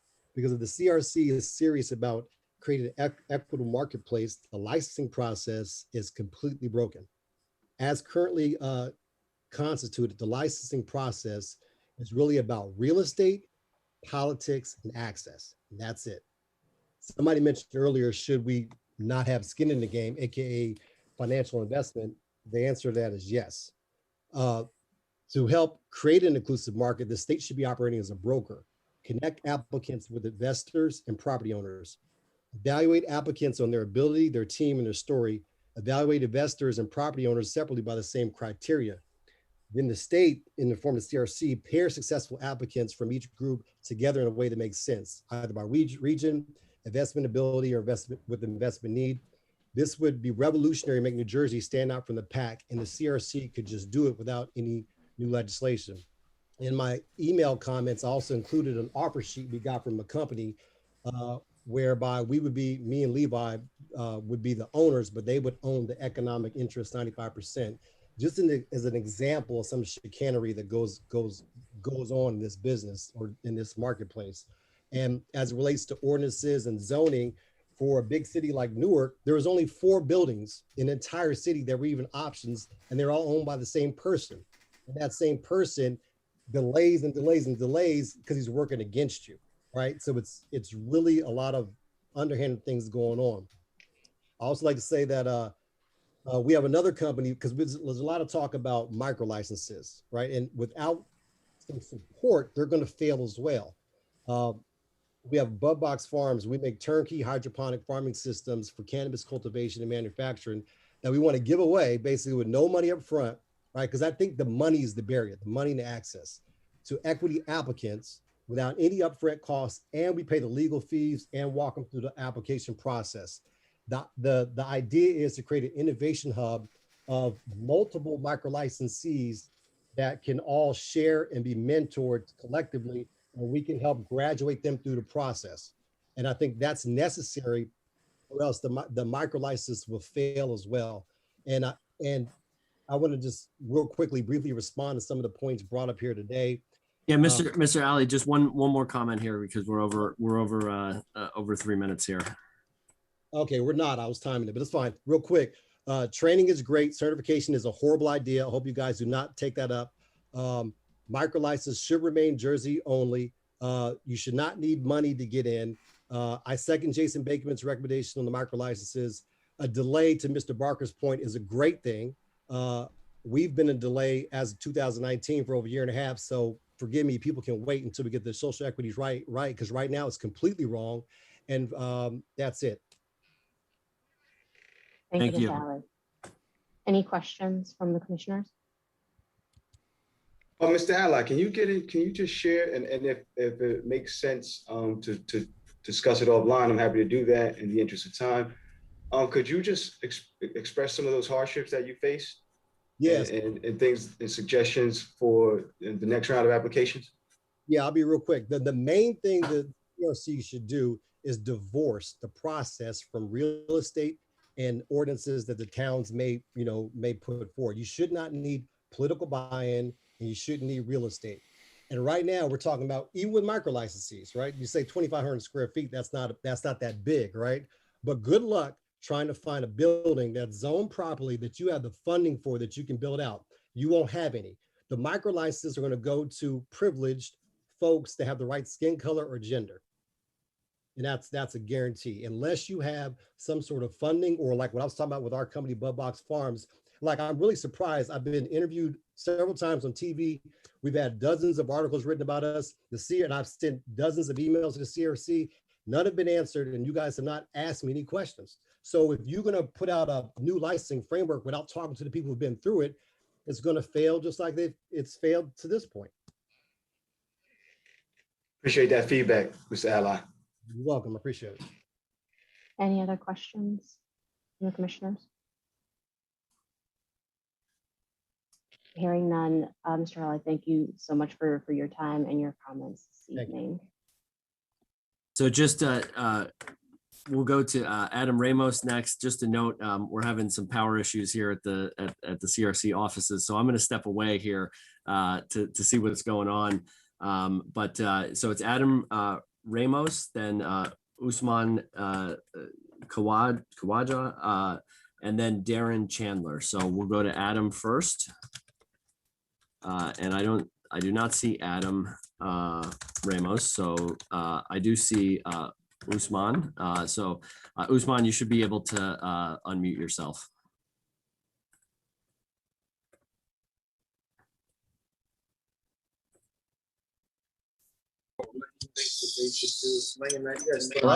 Yeah, you're unmuted. Hi, how are you doing? My name is Usman Khawaja. I'm the owner of Sugarlees. And I started this company about like 4 years ago. Been going back and forth. I've been around corporates. I've been around people that has money, but it never goes to come to show that a lot of this community is about love. It's about weed. It's about bringing people together. You can teach someone about it, but not everybody wants to learn in this industry. And justice, we're going to see it from day to day because this industry is new. And from us having this meeting right now, we already ahead of the game. And we're making a difference as we speak. And I honestly gotta say thank you for that. Sorry if you can't hear me. But it wasn't really a problem of social equity till now. And that's even for other states as well. We're one of the first people that got to have this opportunity. And one of the first things we were doing is we're sitting with the people like us, like the rest of us that want to get this opportunity. And we do not have the money to be able to do what we're trying to do. And as minorities, they never had this opportunity. And they went through the most problem and the most financial failures and the repetition of just being, if you had to sell weed or not, if it's without the license or not, but they're the one who had to go to jail. They're the one, I went to jail. I got kicked out for this. And I'm still in this business and trying to make something. I'm going to be applying to be able to get an application. I just got a retail store. I'm literally going to be in an operation to be able to try to get, if everything goes right, to be able to have a retail store for Sugar Leaves and want to be part of the culture. And it's more than just that. And the way this business is going and the way that we are coming together, it's a huge thing because more than half of us voted for this to be able to go down like this. More than half of us wanted this. 2/3 of the people voted for this, but a lot of us is minorities and we are not going to get this opportunity for more than once. So it's got to be more than just about education, money. We have to really sit down and make a department if we really want to work on social equity, because we want to go back and make a department that has something to do with nonprofit organizations that they can connect with CRC when it comes down to application for the people that has been affected by the problems and everything around it. And when it comes down to it, if we can work something that has to do with the time, because the time is never a luxury that we're going to have. You guys are not going to have it. And sometimes that's the reason why application is going to get overlooked. That's why the people that doesn't have a lot of money don't get the same opportunity as the people that know somebody in the back room, somebody can speak for somebody and refer somebody. So if we want to give opportunity to everybody, you're going to have to give us the time that we can both agree to disagree and want to work together to build something, because this industry is new. And as of right now, we're setting a huge milestone by talking about it, to sitting down with the people to figure out what you guys want out of us and what we want out of you. And it's at the end, if everyone gets what we want, we have to figure out what is the best way and how we're going to go about it. But it is for the people, because the people and the minorities, the people that has been affected by this plant. And it's been going on for centuries. It's been going on for years. It never was like this. So if we really want to do this, we're going to have to come together on this, because there is an opportunity for all of us to grow into this and learn something from it. And that's all I have to say. And I really thank you for giving me this opportunity, and hopefully looking forward to working for everybody, because I've heard a lot of stories from the people that spoke before me. And as you can see, like, people have been through a lot of stuff that it's not going to just change overnight, but you're going to have to give us an opportunity, and that's all we want, and work with us. And I thank you for that. You guys are already doing that, and that's a huge step in the right direction for us and for you guys. Thank you, Mr. Kawaja. And thank you for sharing your story and your experience and your desires your ideas and what is needed to make sure that people who have been impacted do have a meaningful opportunity to participate in this industry. Any questions from the commissioners for Mr. Kawaja? Hearing none. Thank you so much, sir, for your comments and your time this evening. Thank you.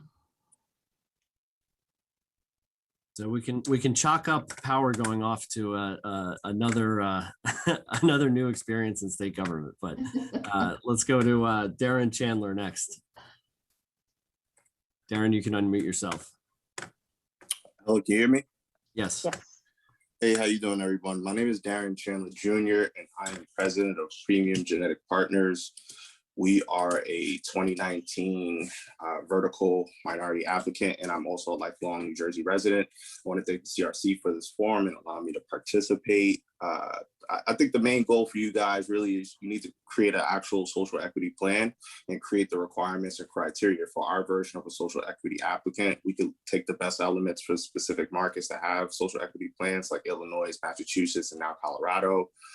Recently, my mentor, Wanda James of Simply Pure, worked very closely with the Denver mayor, and they passed 2 bills that really help social equity and inclusion in the market.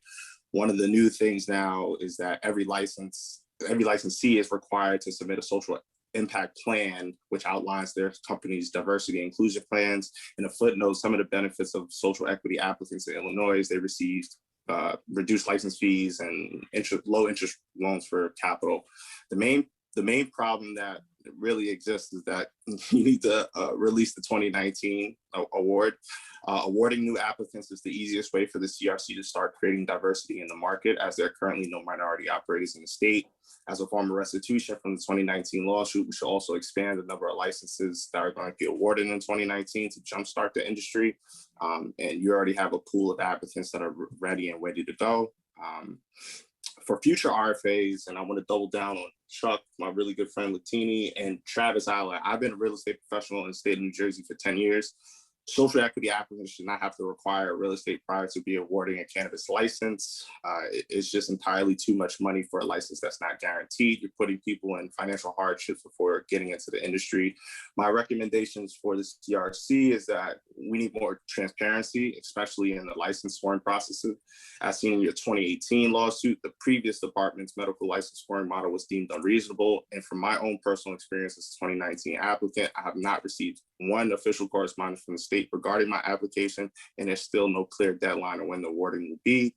We need to increase the goal of minority awarded licenses to 50%, and specifically in the non-micro license category. And within that minority designation, we need to increase the percentage of awarded Black applicants since they've been affected the worst by the war on drugs. We need to specify how the minority license percentages will be broken down by business category. I think that minority, vertical, and cultivated licenses should be a priority. For future RFAs, we need to bring back vertical licenses. We need to limit new non-minority MSOs from participating in the New Jersey market for the next 3 to 5 years. And we also need to cap existing New Jersey MSO operators from continuing to expand for the next 3 to 5 years. Also, applicants finalists should be required to have an interview with the CRC to show the actual diversity of the team and outline their company's plan for being a community partner. Lastly, to incorporate the legacy market, you should offer them a conditional micro licenses, and most states' social equity applicant, one of the requirements is that you have a criminal record due to the cannabis laws. And that's pretty much it. Again, my name is Darren Chandler, Premium Genetic Partners. I'm the president, and we're a 2019 RFA minority applicant, completely Black owned. So, thank you, Mr. Chandler. And like Ms. Gonzalez, you later zipped through those recommendations, and as you can imagine, after 3 hours of writing, I tried to fit into 3 minutes. I appreciate it. I appreciate it. Yeah. And I encourage you to submit those recommendations in writing to us by email. I did already. When I submitted great, my name in the hat to speak, I also submitted my comments as well. I might have cleaned it up a little bit afterwards, but yeah, it's there. all good. All right, thank you so much. Any questions from the commissioners for Mr. Chandler? Hearing none, Mr. Chandler, thank you again for your time and your comments this evening. Thank you. Director Brown. All right, next we're going to Leo Bridgewater. Leo, you can unmute yourself. Thank you, Director Brown. And thank you, Chairwoman Wainu, for allowing me this, and the other commissioners for allowing me this platform to speak tonight. Again, my name is Leo Bridgewater. I am the National Director of Veterans Outreach with Minorities for Medical Marijuana. I am also co-founder of Cannagather, New Jersey. At one point, Cannagather, New Jersey was the largest cannabis and hemp networking event held in the tri-state area. At one point, we were seeing 300 to 350 attendees, 75% of them being already activated entities within the state of New Jersey. I've also gone and petitioned different municipalities from Sicklerville, New Jersey, all the way up to Shrewsbury, New Jersey, and beyond. In 2016, I testified in Senate committee to have post-traumatic stress disorder added as a qualifying condition to the New Jersey medical marijuana program. And then Governor Chris Christie said, oh, y'all got it back. Congratulations. Sorry. Sometimes state government works. Sometimes. Please continue, Mr. Bridgewater. You all look good. Okay, so 2016, then Governor Chris Christie signed that bill into law. And since then, I've done a massive amount of advocating on behalf of patients, veterans, and just New Jerseyans, period. When I got into the New Jersey medical marijuana program, there were just over 7,000 patients. I was a trimmer at Breakwater Alternative Treatment Center in in Cranberry, New Jersey. With all that experience and exposure, be it from legislative elements to literally legacy elements as well, both here in New York and New Jersey, I can tell you that, and you can all see that education or lack thereof is what's prominent here in the state of New Jersey as we move forward. I beg the CRC to take a regional approach when thinking about these licenses as it relates to what's happening in New York as well. That being said, I do think that creating an equity, I'm also one of the 2020 class of 2020 Ease Momentum cohort, the incubator accelerator for cannabis businesses. And I can tell you that based on those experiences, even out west, it's what's happening here has not made it there in their data share.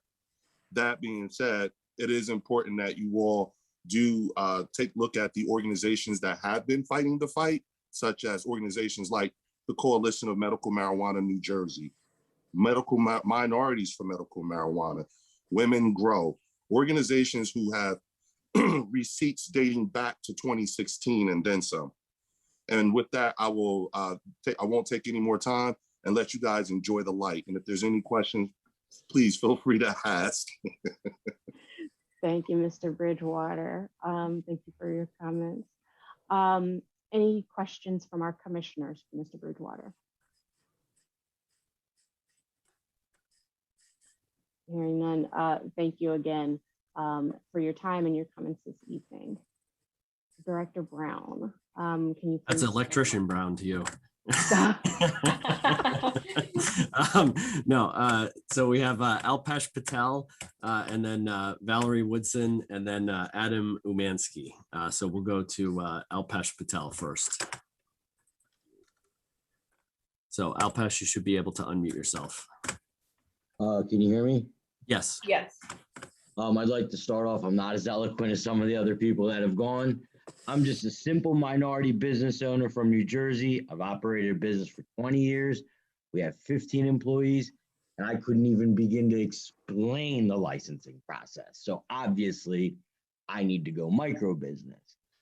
So my thoughts were pretty simple. It seems to me the CRC has the opportunity to just say, hey, you know what? We'll make everybody's car the same in the game. All we're going to accept is micro licenses. This way, it's like NASCAR. Everybody gets the same fair shake. Everybody has 18 months to grow their business. Everybody can do the same thing. And it makes it fair. It makes it so large corporations can't just come in and crush the little guy. It makes it so the large corporations that already exist don't crush the little guy. Because the little guy, we're already forced into a glass ceiling by being pretty much pushed towards the micro businesses. And I think if the CRC just took a step back and say, hey, you know what? They only gave us minimum. We can have 100% minority women and vets. Because as we all learned in elementary school, you can break one stick, but if you have a whole bunch, it's impossible to break. So we could just have a whole bunch of small businesses, all starting in the same place, all being given the same opportunity to grow. This way, when it comes time for federal legalization, we as New Jersey can move out into other states. And we have the knowledge and we have the built infrastructure. And I think it's possible. I think a lot of the minorities that are in a position that could easily open up the businesses are just saying to themselves, look, we're going to get crushed because we're being pushed into micro businesses, and the big guys can get bona fide labor contracts. Like, we've had 20 employees for 20 years. I don't even know who to call to get a bona fide labor contract. So I don't know. It just seems like Hugh we Giordano. have that opportunity to just say, you know what? We're going to give everybody the same horse in the race. Everybody can just open micro businesses. And I think there's more than enough people and more than enough minorities, women, and vets in New Jersey that are capable of coming up and stepping up to the plate and opening these businesses.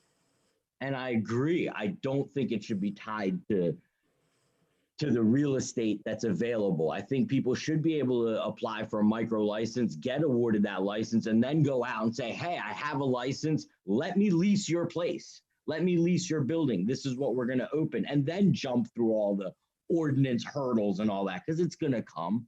Everyone's gone through it, even if you're just putting up a donut shop. The amount of town ordinances is mind-boggling if you've ever had to go through it. You know, so Mr. Patel, please, one more comment, because we're at 3 minutes.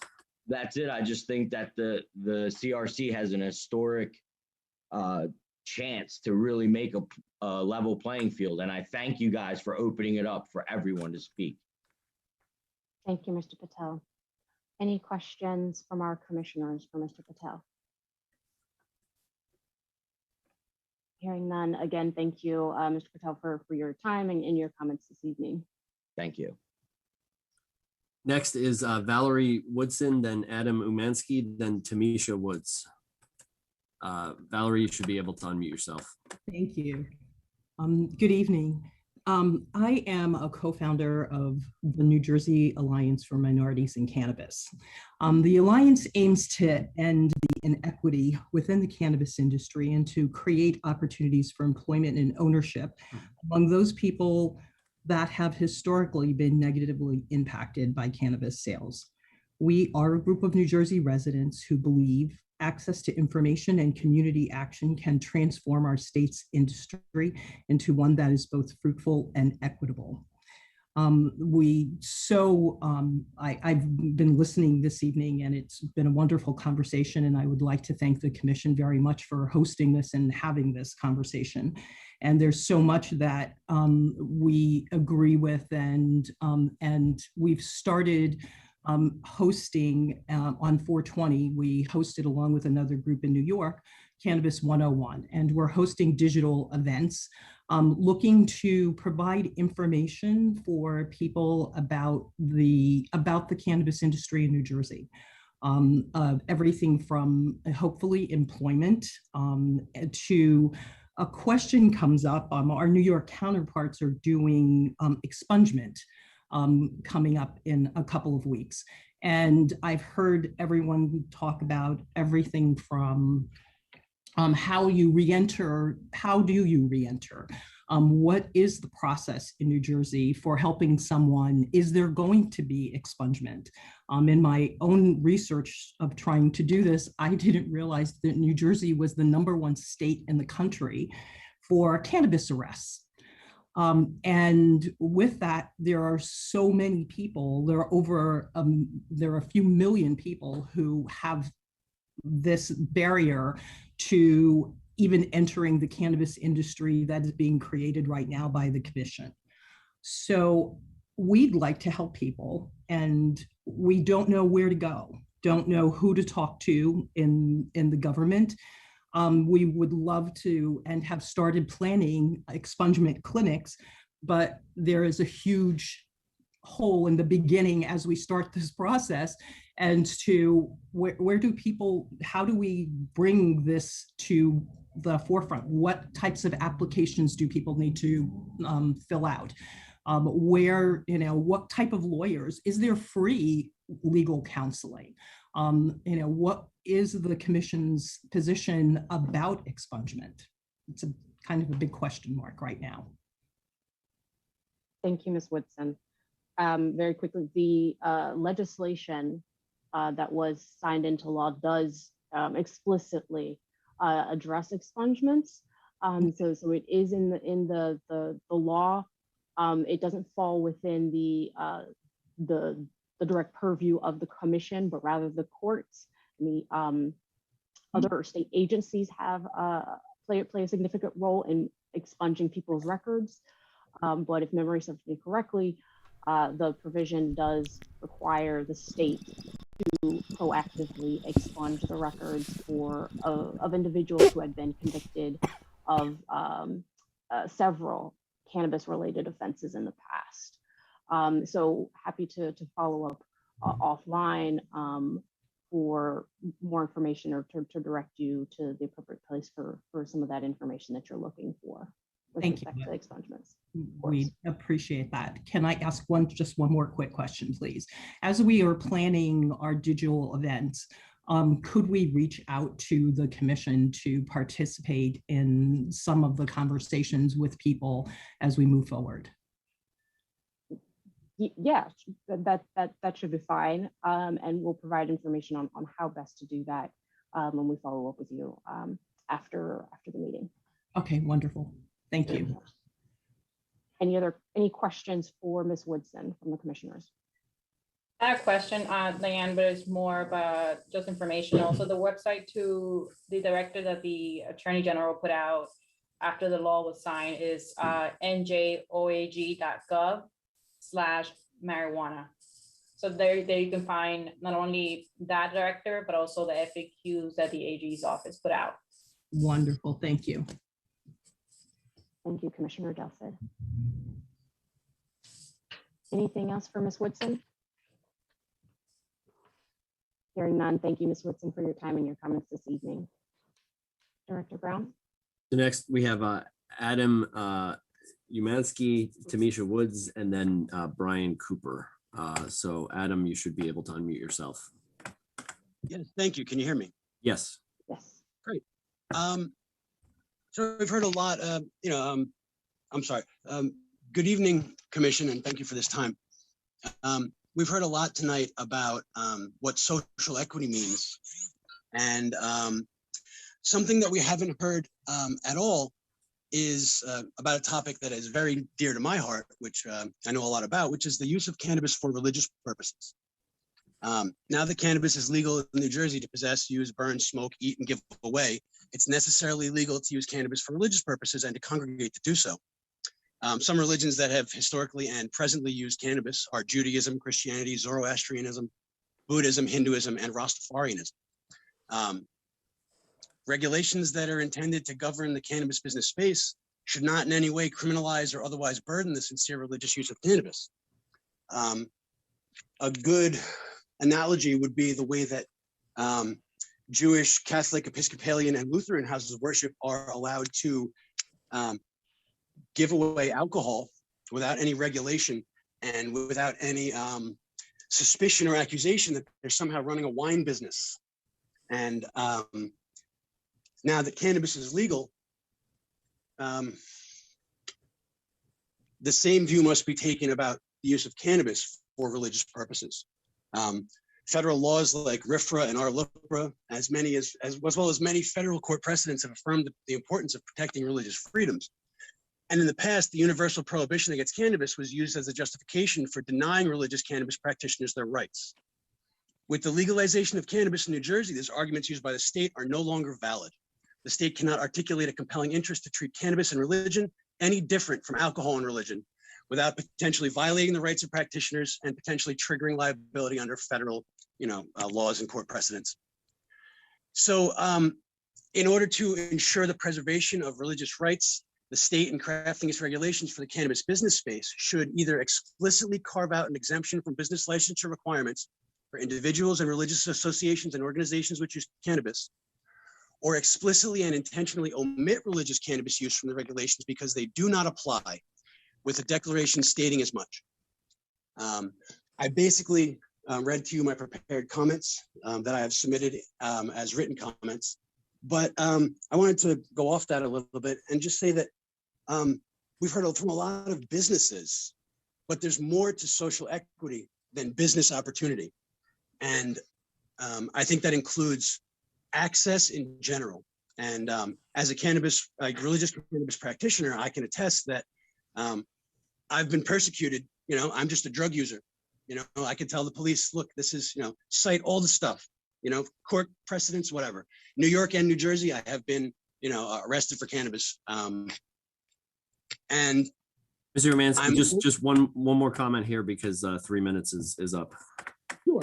I guess the main point is that it's worth investigating on your part whether or not where religious cannabis use fits into your licensure intentions, because it's a reality of religion. As controversial as religion sometimes can be, it's a reality of life in America, and this is an issue that is going to come to a head in one way or another, I guess, or you know, it's something that needs to be dealt with. And I appreciate the commission's opportunity to let me inform you about this this situation. Thank you. Thank you. Thank you, Mr. Umansky. Am I pronouncing that correctly? Sure, Umansky is fine.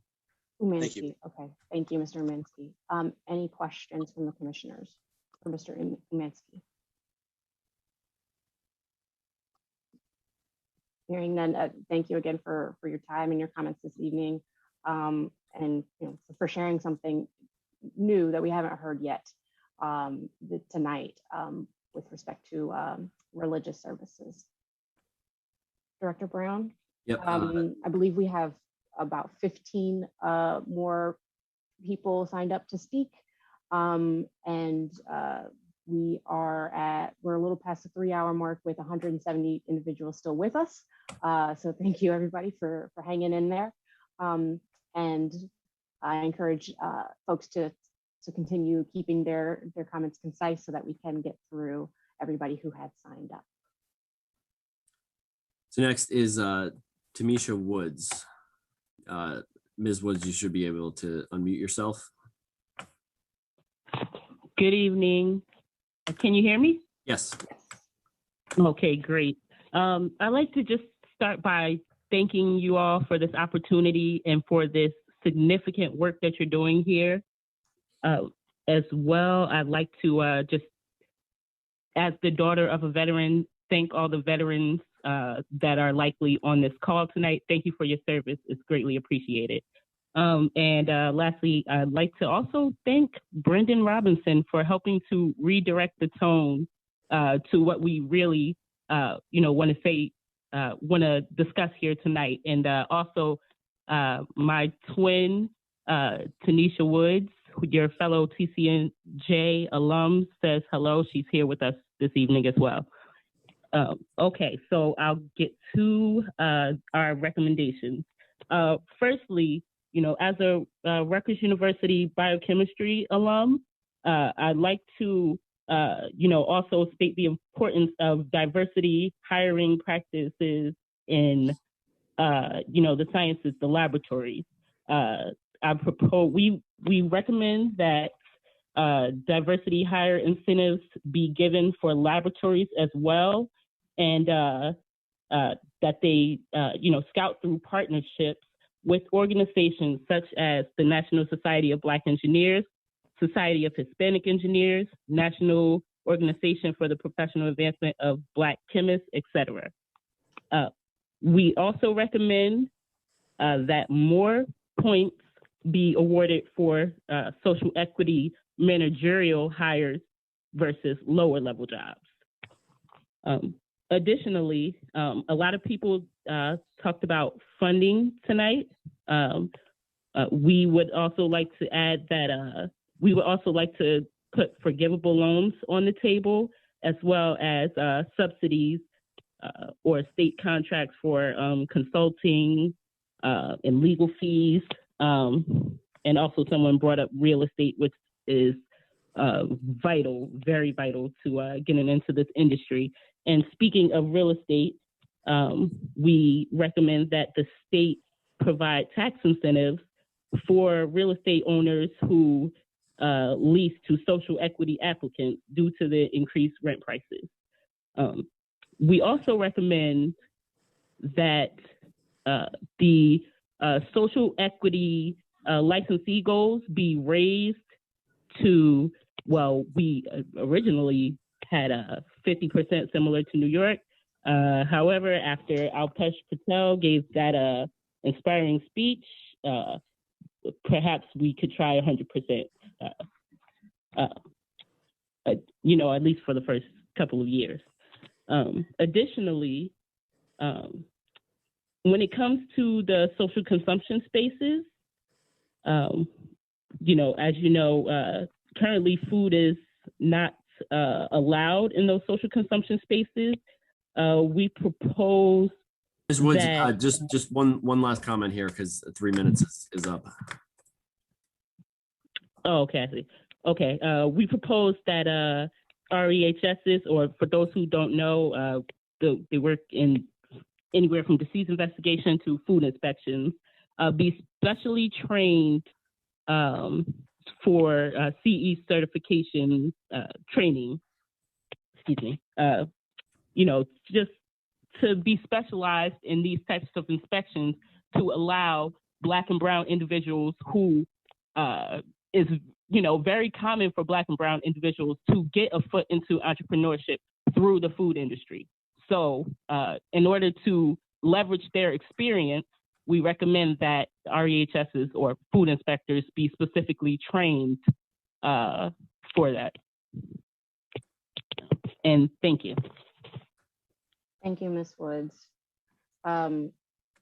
Just a clarifying question. The last group that you had mentioned, REHS, do I have that correctly?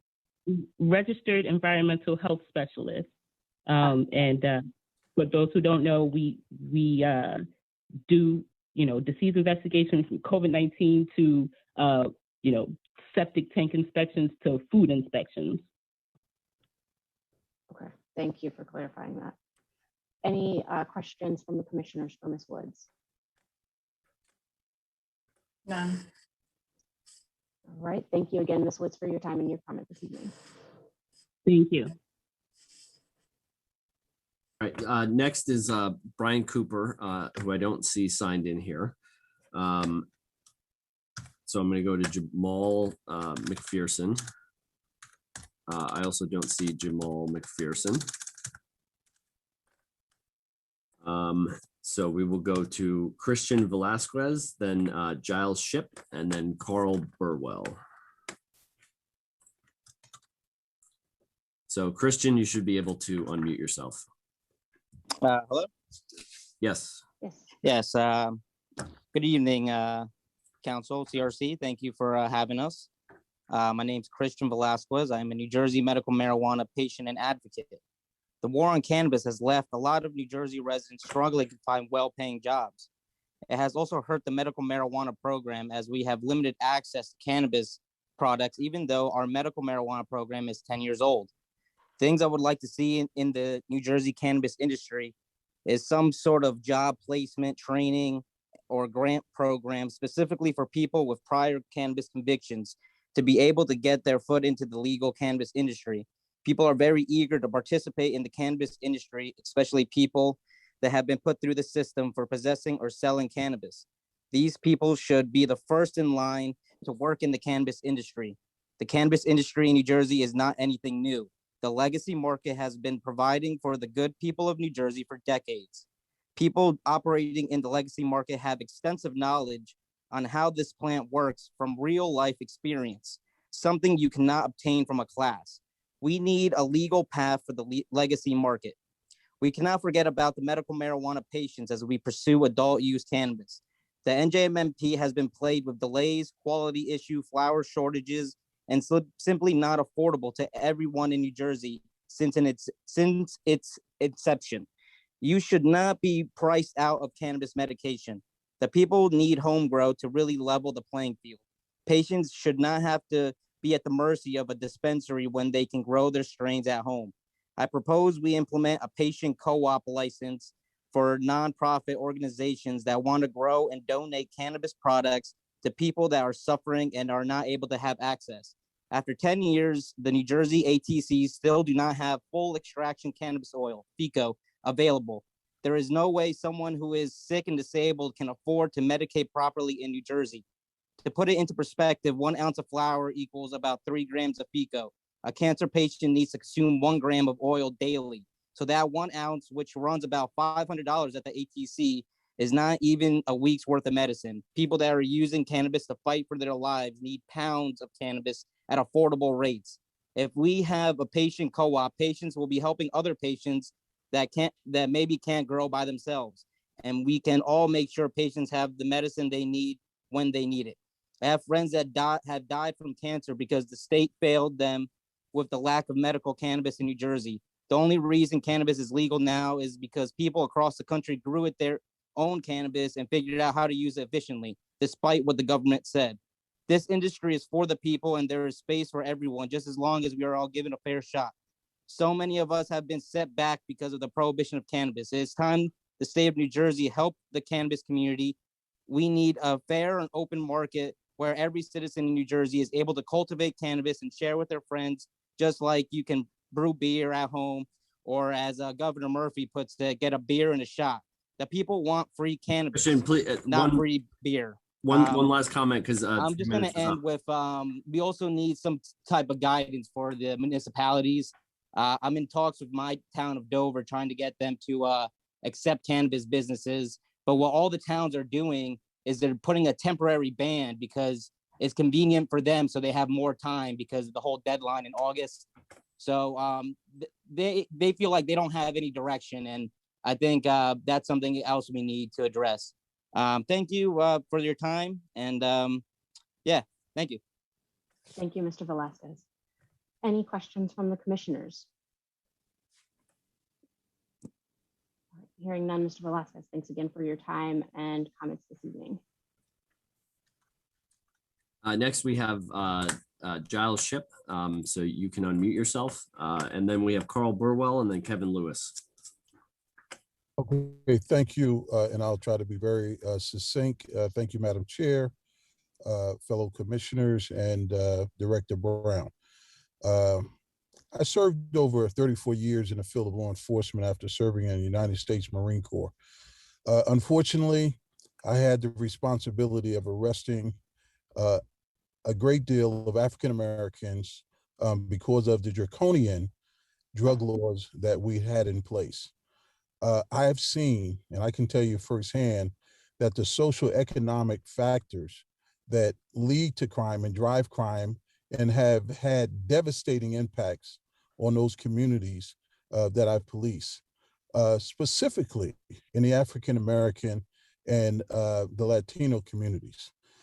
So I look at this as an opportunity when we talk about social equity to right those wrongs that we had the unfortunate sworn obligation to address. So let's not miss this opportunity to change the direction of that tide and provide opportunities for those people who were most impacted. And those people I just mentioned earlier are predominantly from the African-American communities and the Latino communities.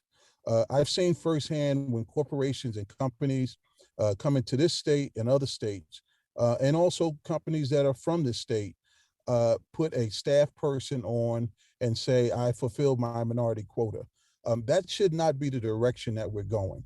We should be more aggressive, and we should be more determined to make sure that those people who are heading these companies, the owners of these companies specifically, really reflect the diversity that we want in place. Because if we really want to turn this tide back around, when people have a way to sustain themselves, have a way to feed their families, they're less likely to get involved in criminal activity.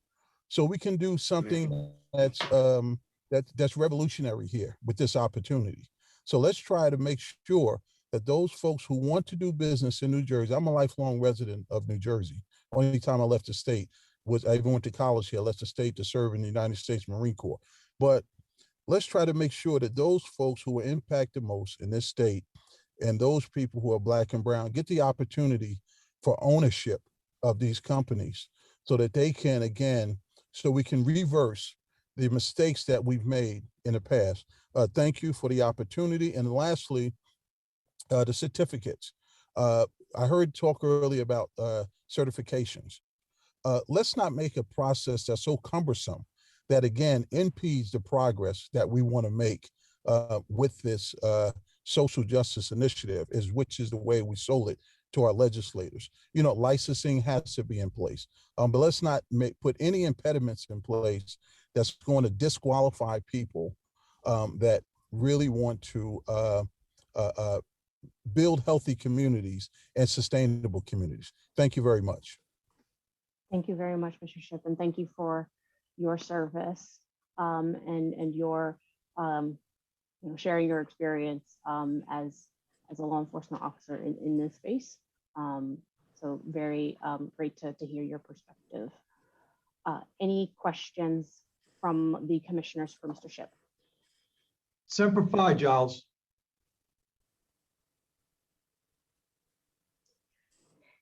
Oh, I believe he's Director Brown. I think he's still. Yeah, I asked him to unmute again. Okay. Till the day we die.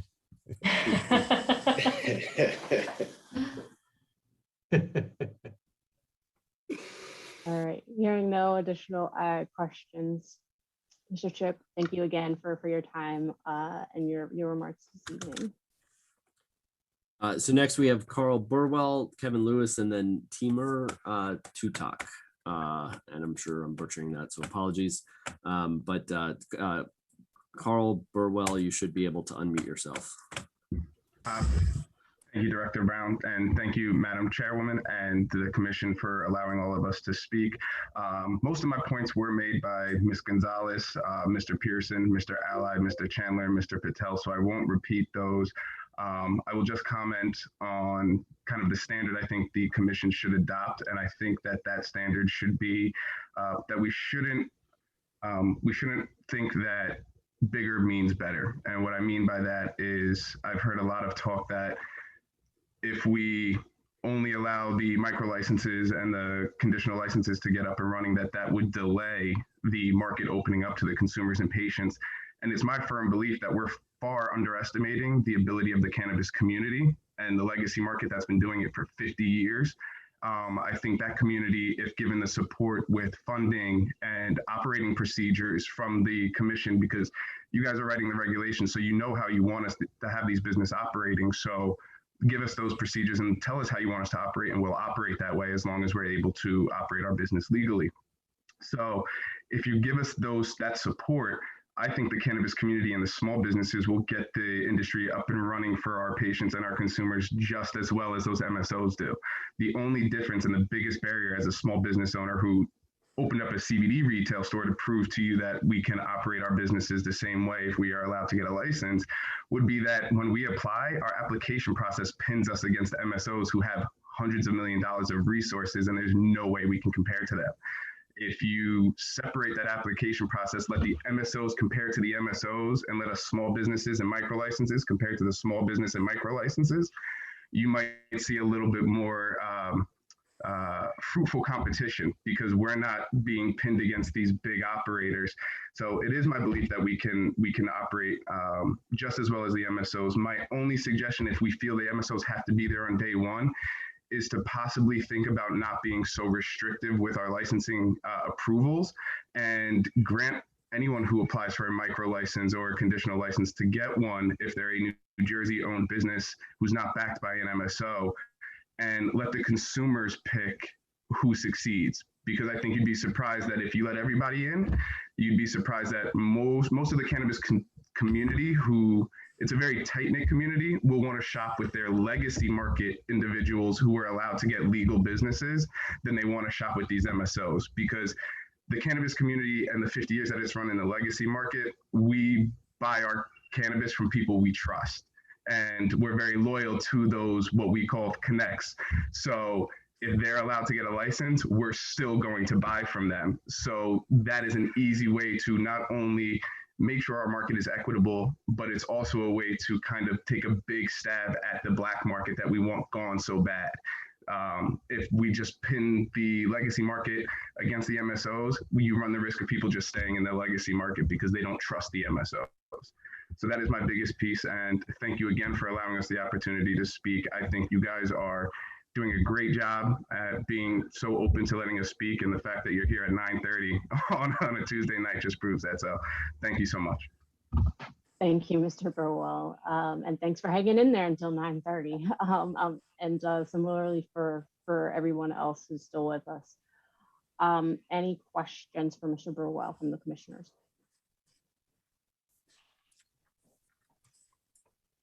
All right, hearing Thank you for your none. feedback, Mr. Burwell. I do appreciate you speaking on behalf of the legacy market and do want to unpack that.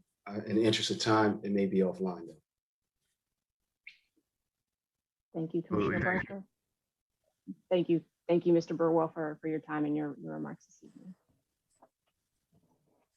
So next we have Kevin Lewis. Kevin, you can unmute yourself. Thank you to the commission for allowing me to speak, and I'll be very brief because many who've gone before me, including the previous speaker, Mr. Pearson, Ms. Jessica Gonzalez, and especially Precious, have already touched on some of the comments I wanted to make. But along the lines of license exclusivity, I applaud the commission in the lawmaking process for having the 6 different classes of licenses. You know, it definitely makes it a bit easier for a smaller participant to enter the market, especially on the latter end of that spectrum. And I know there was some talk about delivery, but I will emphasize that as an entry gateway for a smaller participant, given the lack of some of the overhead. I know insurance was touched on, and that's something I'd like to learn a lot more about myself in the coming months and weeks, but certainly if the commission could do anything about that, because in the time I have been researching that, that is a burdensome requirement.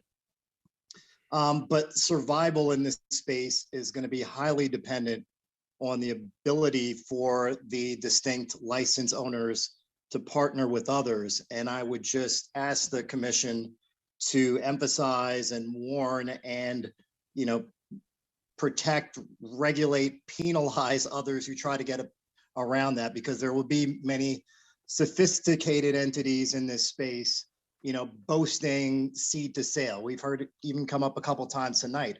And while I applaud that, and that's very ambitious, at least for the first 2 years or 18 months, I can't recall which one it is, the rules were set out that you can only have one of those license types at a time. And I think that's imperative for the success of some of the individual license holders to interoperate with other license holders, not just, you know, find creative and crafty legal maneuvers to, you know, get a vertical just under different names. So again, any enforcement mechanisms that can be put into place and any ways you can stress that in the upcoming regulations, just to let folks know that at least for this initial entry period, you can only hold one license at a time. One other thing that I do recall hearing during the COVID period, and I know it was very important, especially for the medicinal users, is you allow the ATCs to deliver. I'm not sure if it's the intent to carry that moving forward, but that would you know, make it difficult for new delivery participants to come in and work with ATCs and even dispensary owners who plan to not only do retail, but deliver as well. It would be great if the delivery license holders can work with the retail establishments to get those partnerships going. I think that would go a long way in helping you know, plant roots for the Class 6 license holders. So again, I know it's late. The others had touched a lot on this, but I commend the commission for the work they've done so far. Thank you, Mr. Lewis. Any questions for Mr. Lewis from the commission? Thank you again, Mr. Lewis, for your time and your remarks this evening. So next is Timur Tutok, who I'm having trouble finding on here. So we're going to go to Miguel Moreno. I do not see Miguel signed in here. So we're reaching the home stretch here. Robert Collins, Eli Mosier. I do not see Robert Collins. So I do not see, let's see, Eli or Ravita.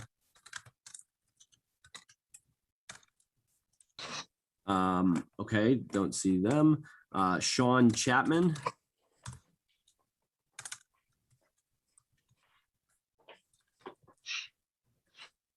Okay, I do not see Sean Chapman. Chloe Grossman.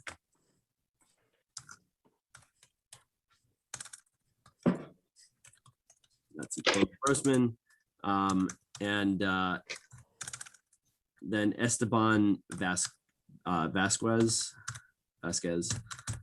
And I do not see Esteban. And that is the full list of people who signed up prior to the start of today's meeting. Thank you, Director Brown. It's been a long evening. We've been at this for a little more than 3.5 hours. And so I know that there are other folks who would like to share comments. I strongly encourage you to submit written comments to the commission. Those written comments can be emailed to us at mmp questions@doh.nj.gov. Again, that's mmp questions@doh.nj.gov. Also, I want to note for members of the public that when we do have other public comment periods, it is okay for folks who maybe didn't get a chance to speak this time around to speak at a future meeting to make sure that their voice is still heard. But I think everybody who spoke tonight, I think we heard a lot of ideas and heard a lot of personal stories, right? Which really humanizes the work that we're doing here and our mission. So with that, I want to give my fellow commissioners the opportunity to provide any closing remarks that they may have before we adjourn this evening. Sure, I can go, Madam Chair, that's okay. Commissioner Del Cid, go ahead. Thank you. No, this has been some long 3 hours, but very informative. And I want to thank all of you for speaking and participating in one of our first, but not the last conversations that is around social equity. All of you presented great recommendations that touches on economic justice, social justice, racial justice, and criminal justice, and others. And as we build this new industry, we are going to have to think outside the box. We're going to have to think creatively and innovative, and we're going to learn from all of you, including what has and has not worked in other states. So I look forward to continuing to have these conversations and establishing these partnerships to ensure that the policies in this industry are equitable and empowers our marginalized communities, most importantly, those affected by the prohibition. Thank you. Thank you. Thank you, Commissioner Del Cid. Any other commissioners wish to offer some closing remarks? I'll share a few words, Madam Chairwoman. I just want to thank everyone who joined the call, and especially those who stayed for the duration.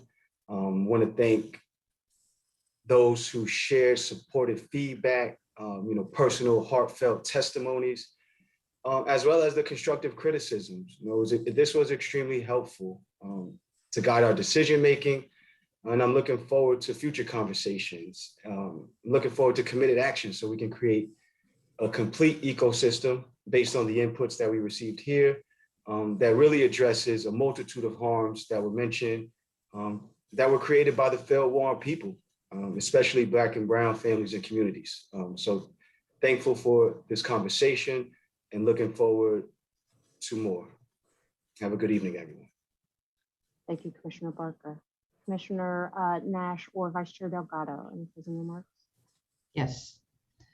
So this meeting was to encourage public comment related to social equity. And it is very apparent that the ideas and comments expressed tonight are very important to you and also very important to us. The comments raise awareness and They promote thoughtful discussion to us as commissioners and as we grow this cannabis program in New Jersey. So I was very touched by some of the stories, and I thank you for sharing those personal and intimate stories. The ideas and suggestions of innovative people are always welcome, and I look forward to hearing more of the ideas of all of you at our future meetings. So thank you for sticking with us, all 142 people. Thank you. Thank you, Commissioner Nash. Vice Chair? Yeah, I think tonight, this hearing was very, very important. And I look forward to moving this industry forward. But more importantly, I look forward to moving this industry forward and getting it right. So thank you very much. And I turn it back to you, Madam Chairwoman. Thank you, Vice Chair Delgado. Yes, I think this conversation not only was important, it was also tremendously informative for all of us. And what we commissioners will be doing from here is taking back all of your input, your ideas, your recommendations, digesting them a bit, and figuring out how do we move forward from here, right? Now that we've heard from community members what they feel they need, what systems can we, the commissioners, actually put in place, and how can we make sure that those supports are supported, that they actually live up to the goals and the values that we espouse here. As Commissioner Dusted mentioned, this is certainly not the last conversation we'll be having with people from communities and you all about equity in cannabis. It's only the first conversation. So I'm really excited I'm excited for us to put these ideas together and see what we turn out for New Jerseyans. And I thank all of you for playing a role in that, because you all, I want everyone here to know that you have shaped how New Jersey's program will be.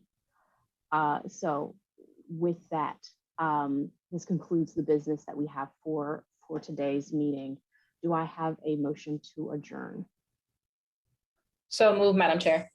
Second it. Thank you. Any discussion? Hearing none. All those in favor of adjourning say aye. Aye. Aye. All those opposed say nay. Any abstentions? Hearing none, the ayes have it and the motion is carried. Our next regular meeting will be on Tuesday, May 18th at 2 p.m. So that's 2 weeks from today. Due to the ongoing pandemic, our meetings will continue to be held virtually until further notice. So thank you everyone for sticking in, and hope to see you again. And we are now adjourned. Thank you. Good night, everybody. Good night. Good night, everyone.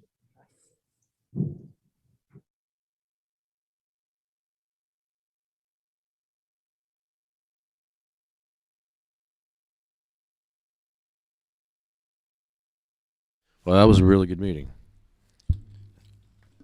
Long meeting, but a good one. So, yeah, thanks for tuning in. Good stuff, man.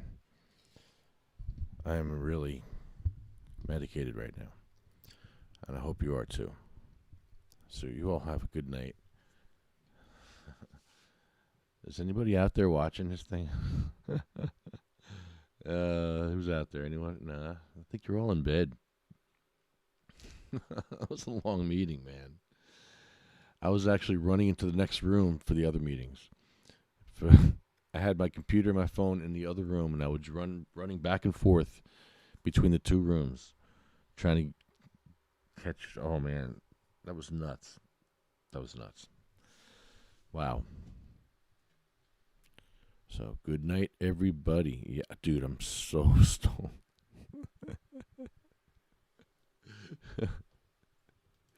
I'm just sitting here and peeking out my peak.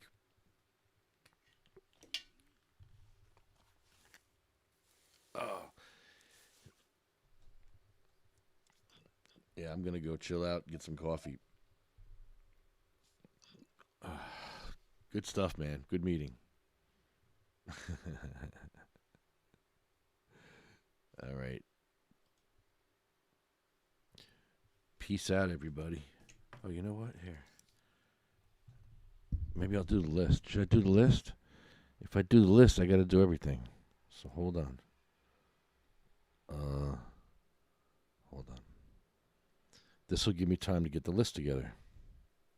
All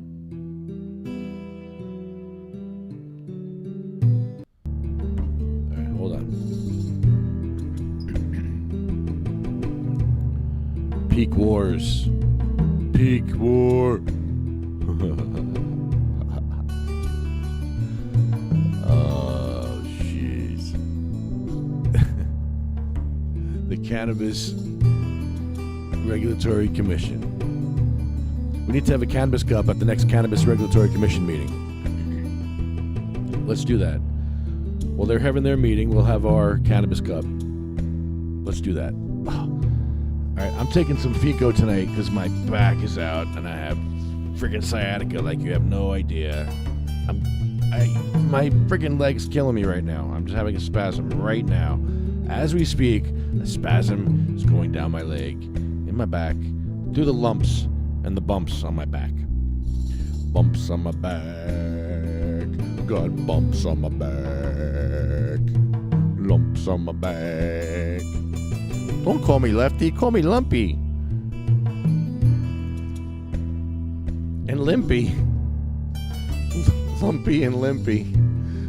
Hey Lefty, you're looking a little lumpy and limpy today. Yeah, I feel lumpy and limpy. Lumpy and lifty. Lumpy and limpy. I got some anointing oil. I'm going to try the anointing oil. It's very cinnamony. Anointing oil from the Bible's recipe is super cinnamony, and I like it. So I put the cinnamony on the lumpy. Cinnamony. Oh, not lumpy. Oh. Lumpy. Lumpy.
Pain since 2003. Oh man, I'm sore. Woo! I need to feel the pot, like the one behind me. You see this feel the pot? I need that feel the pot behind me. I'll feel the pot. Oh, fucking sciatica, man. I'm telling you, it's rough.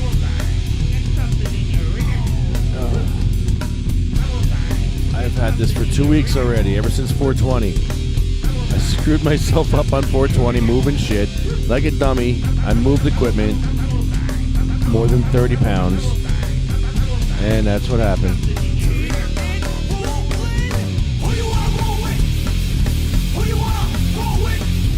Busted my ass. Yeah, man, I can't be doing that no more. I'm an old man. I'm a friggin' old man now. I better start acting like it. I can't go out. I can't have pain like this. Well, I'm about to take a pill. When I get to the point where my pain is a 9 and I gotta take a pill, oh no. I need to rethink my life. Nobody wants to take pills anymore. I don't want to take friggin' pills. Oh. Whoa.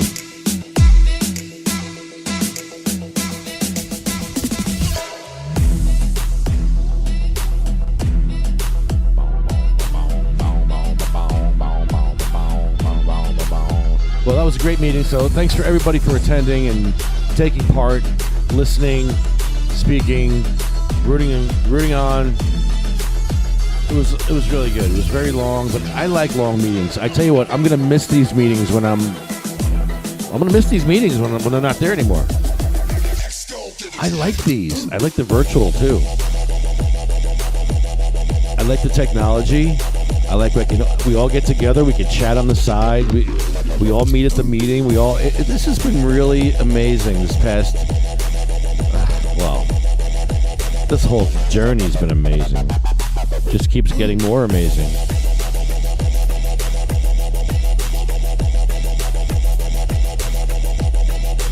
Good stuff, man.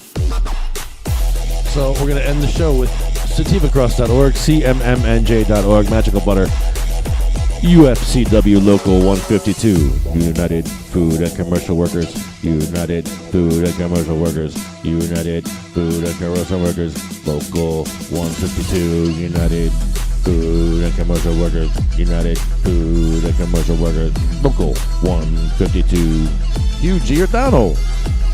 Hugh Giordano is the man. Hugh Giordano is the man. He can do it.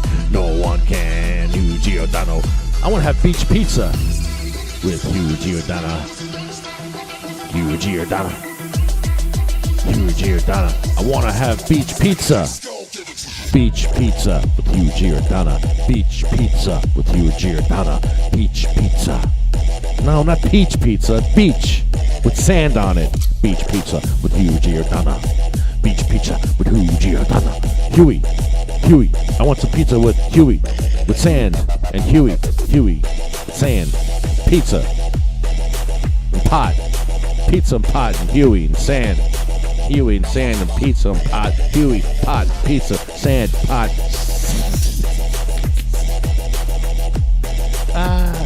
All right.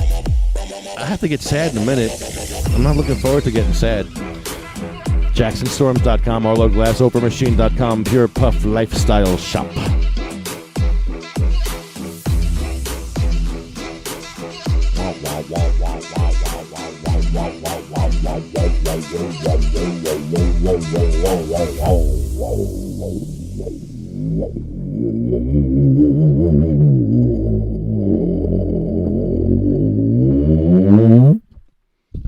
Whoa.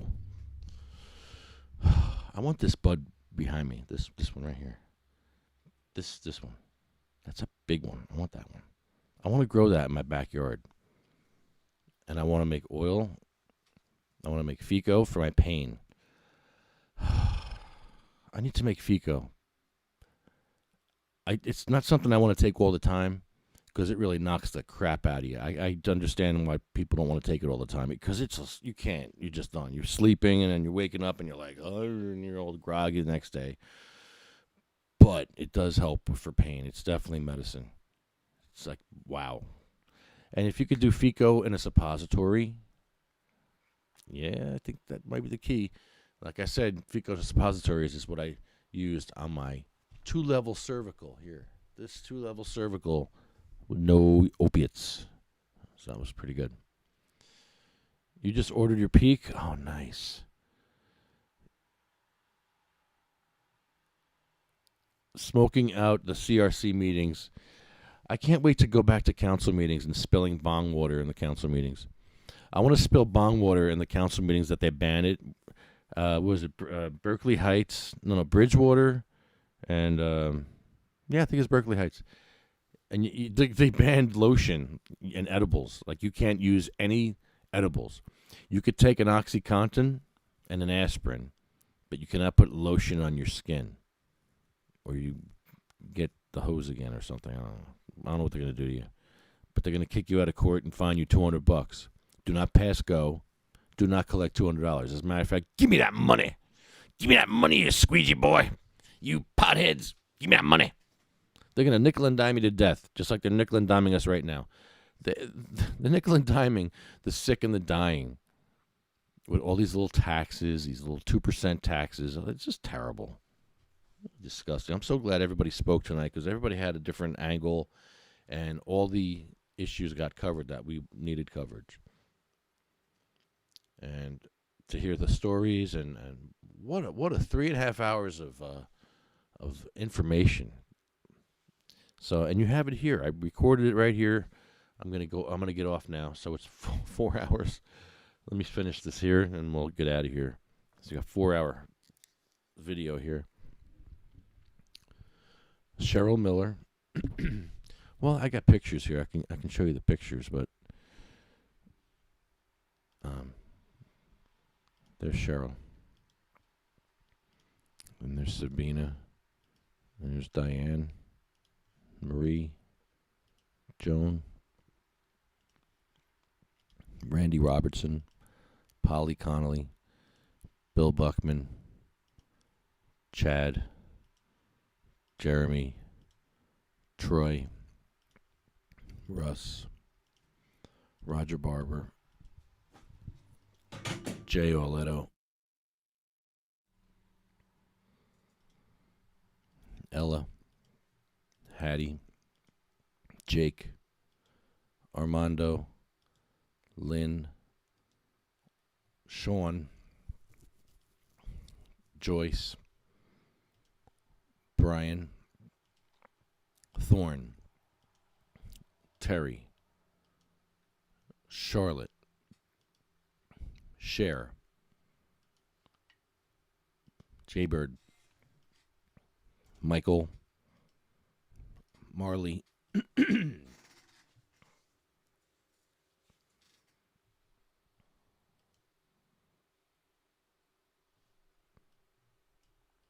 happened here? I don't know what happened here.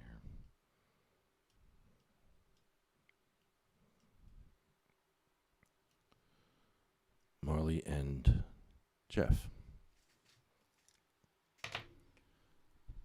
Get more council meetings tomorrow. If you're interested, on the Sativa Cross events page, you'll see them. There's a few tomorrow.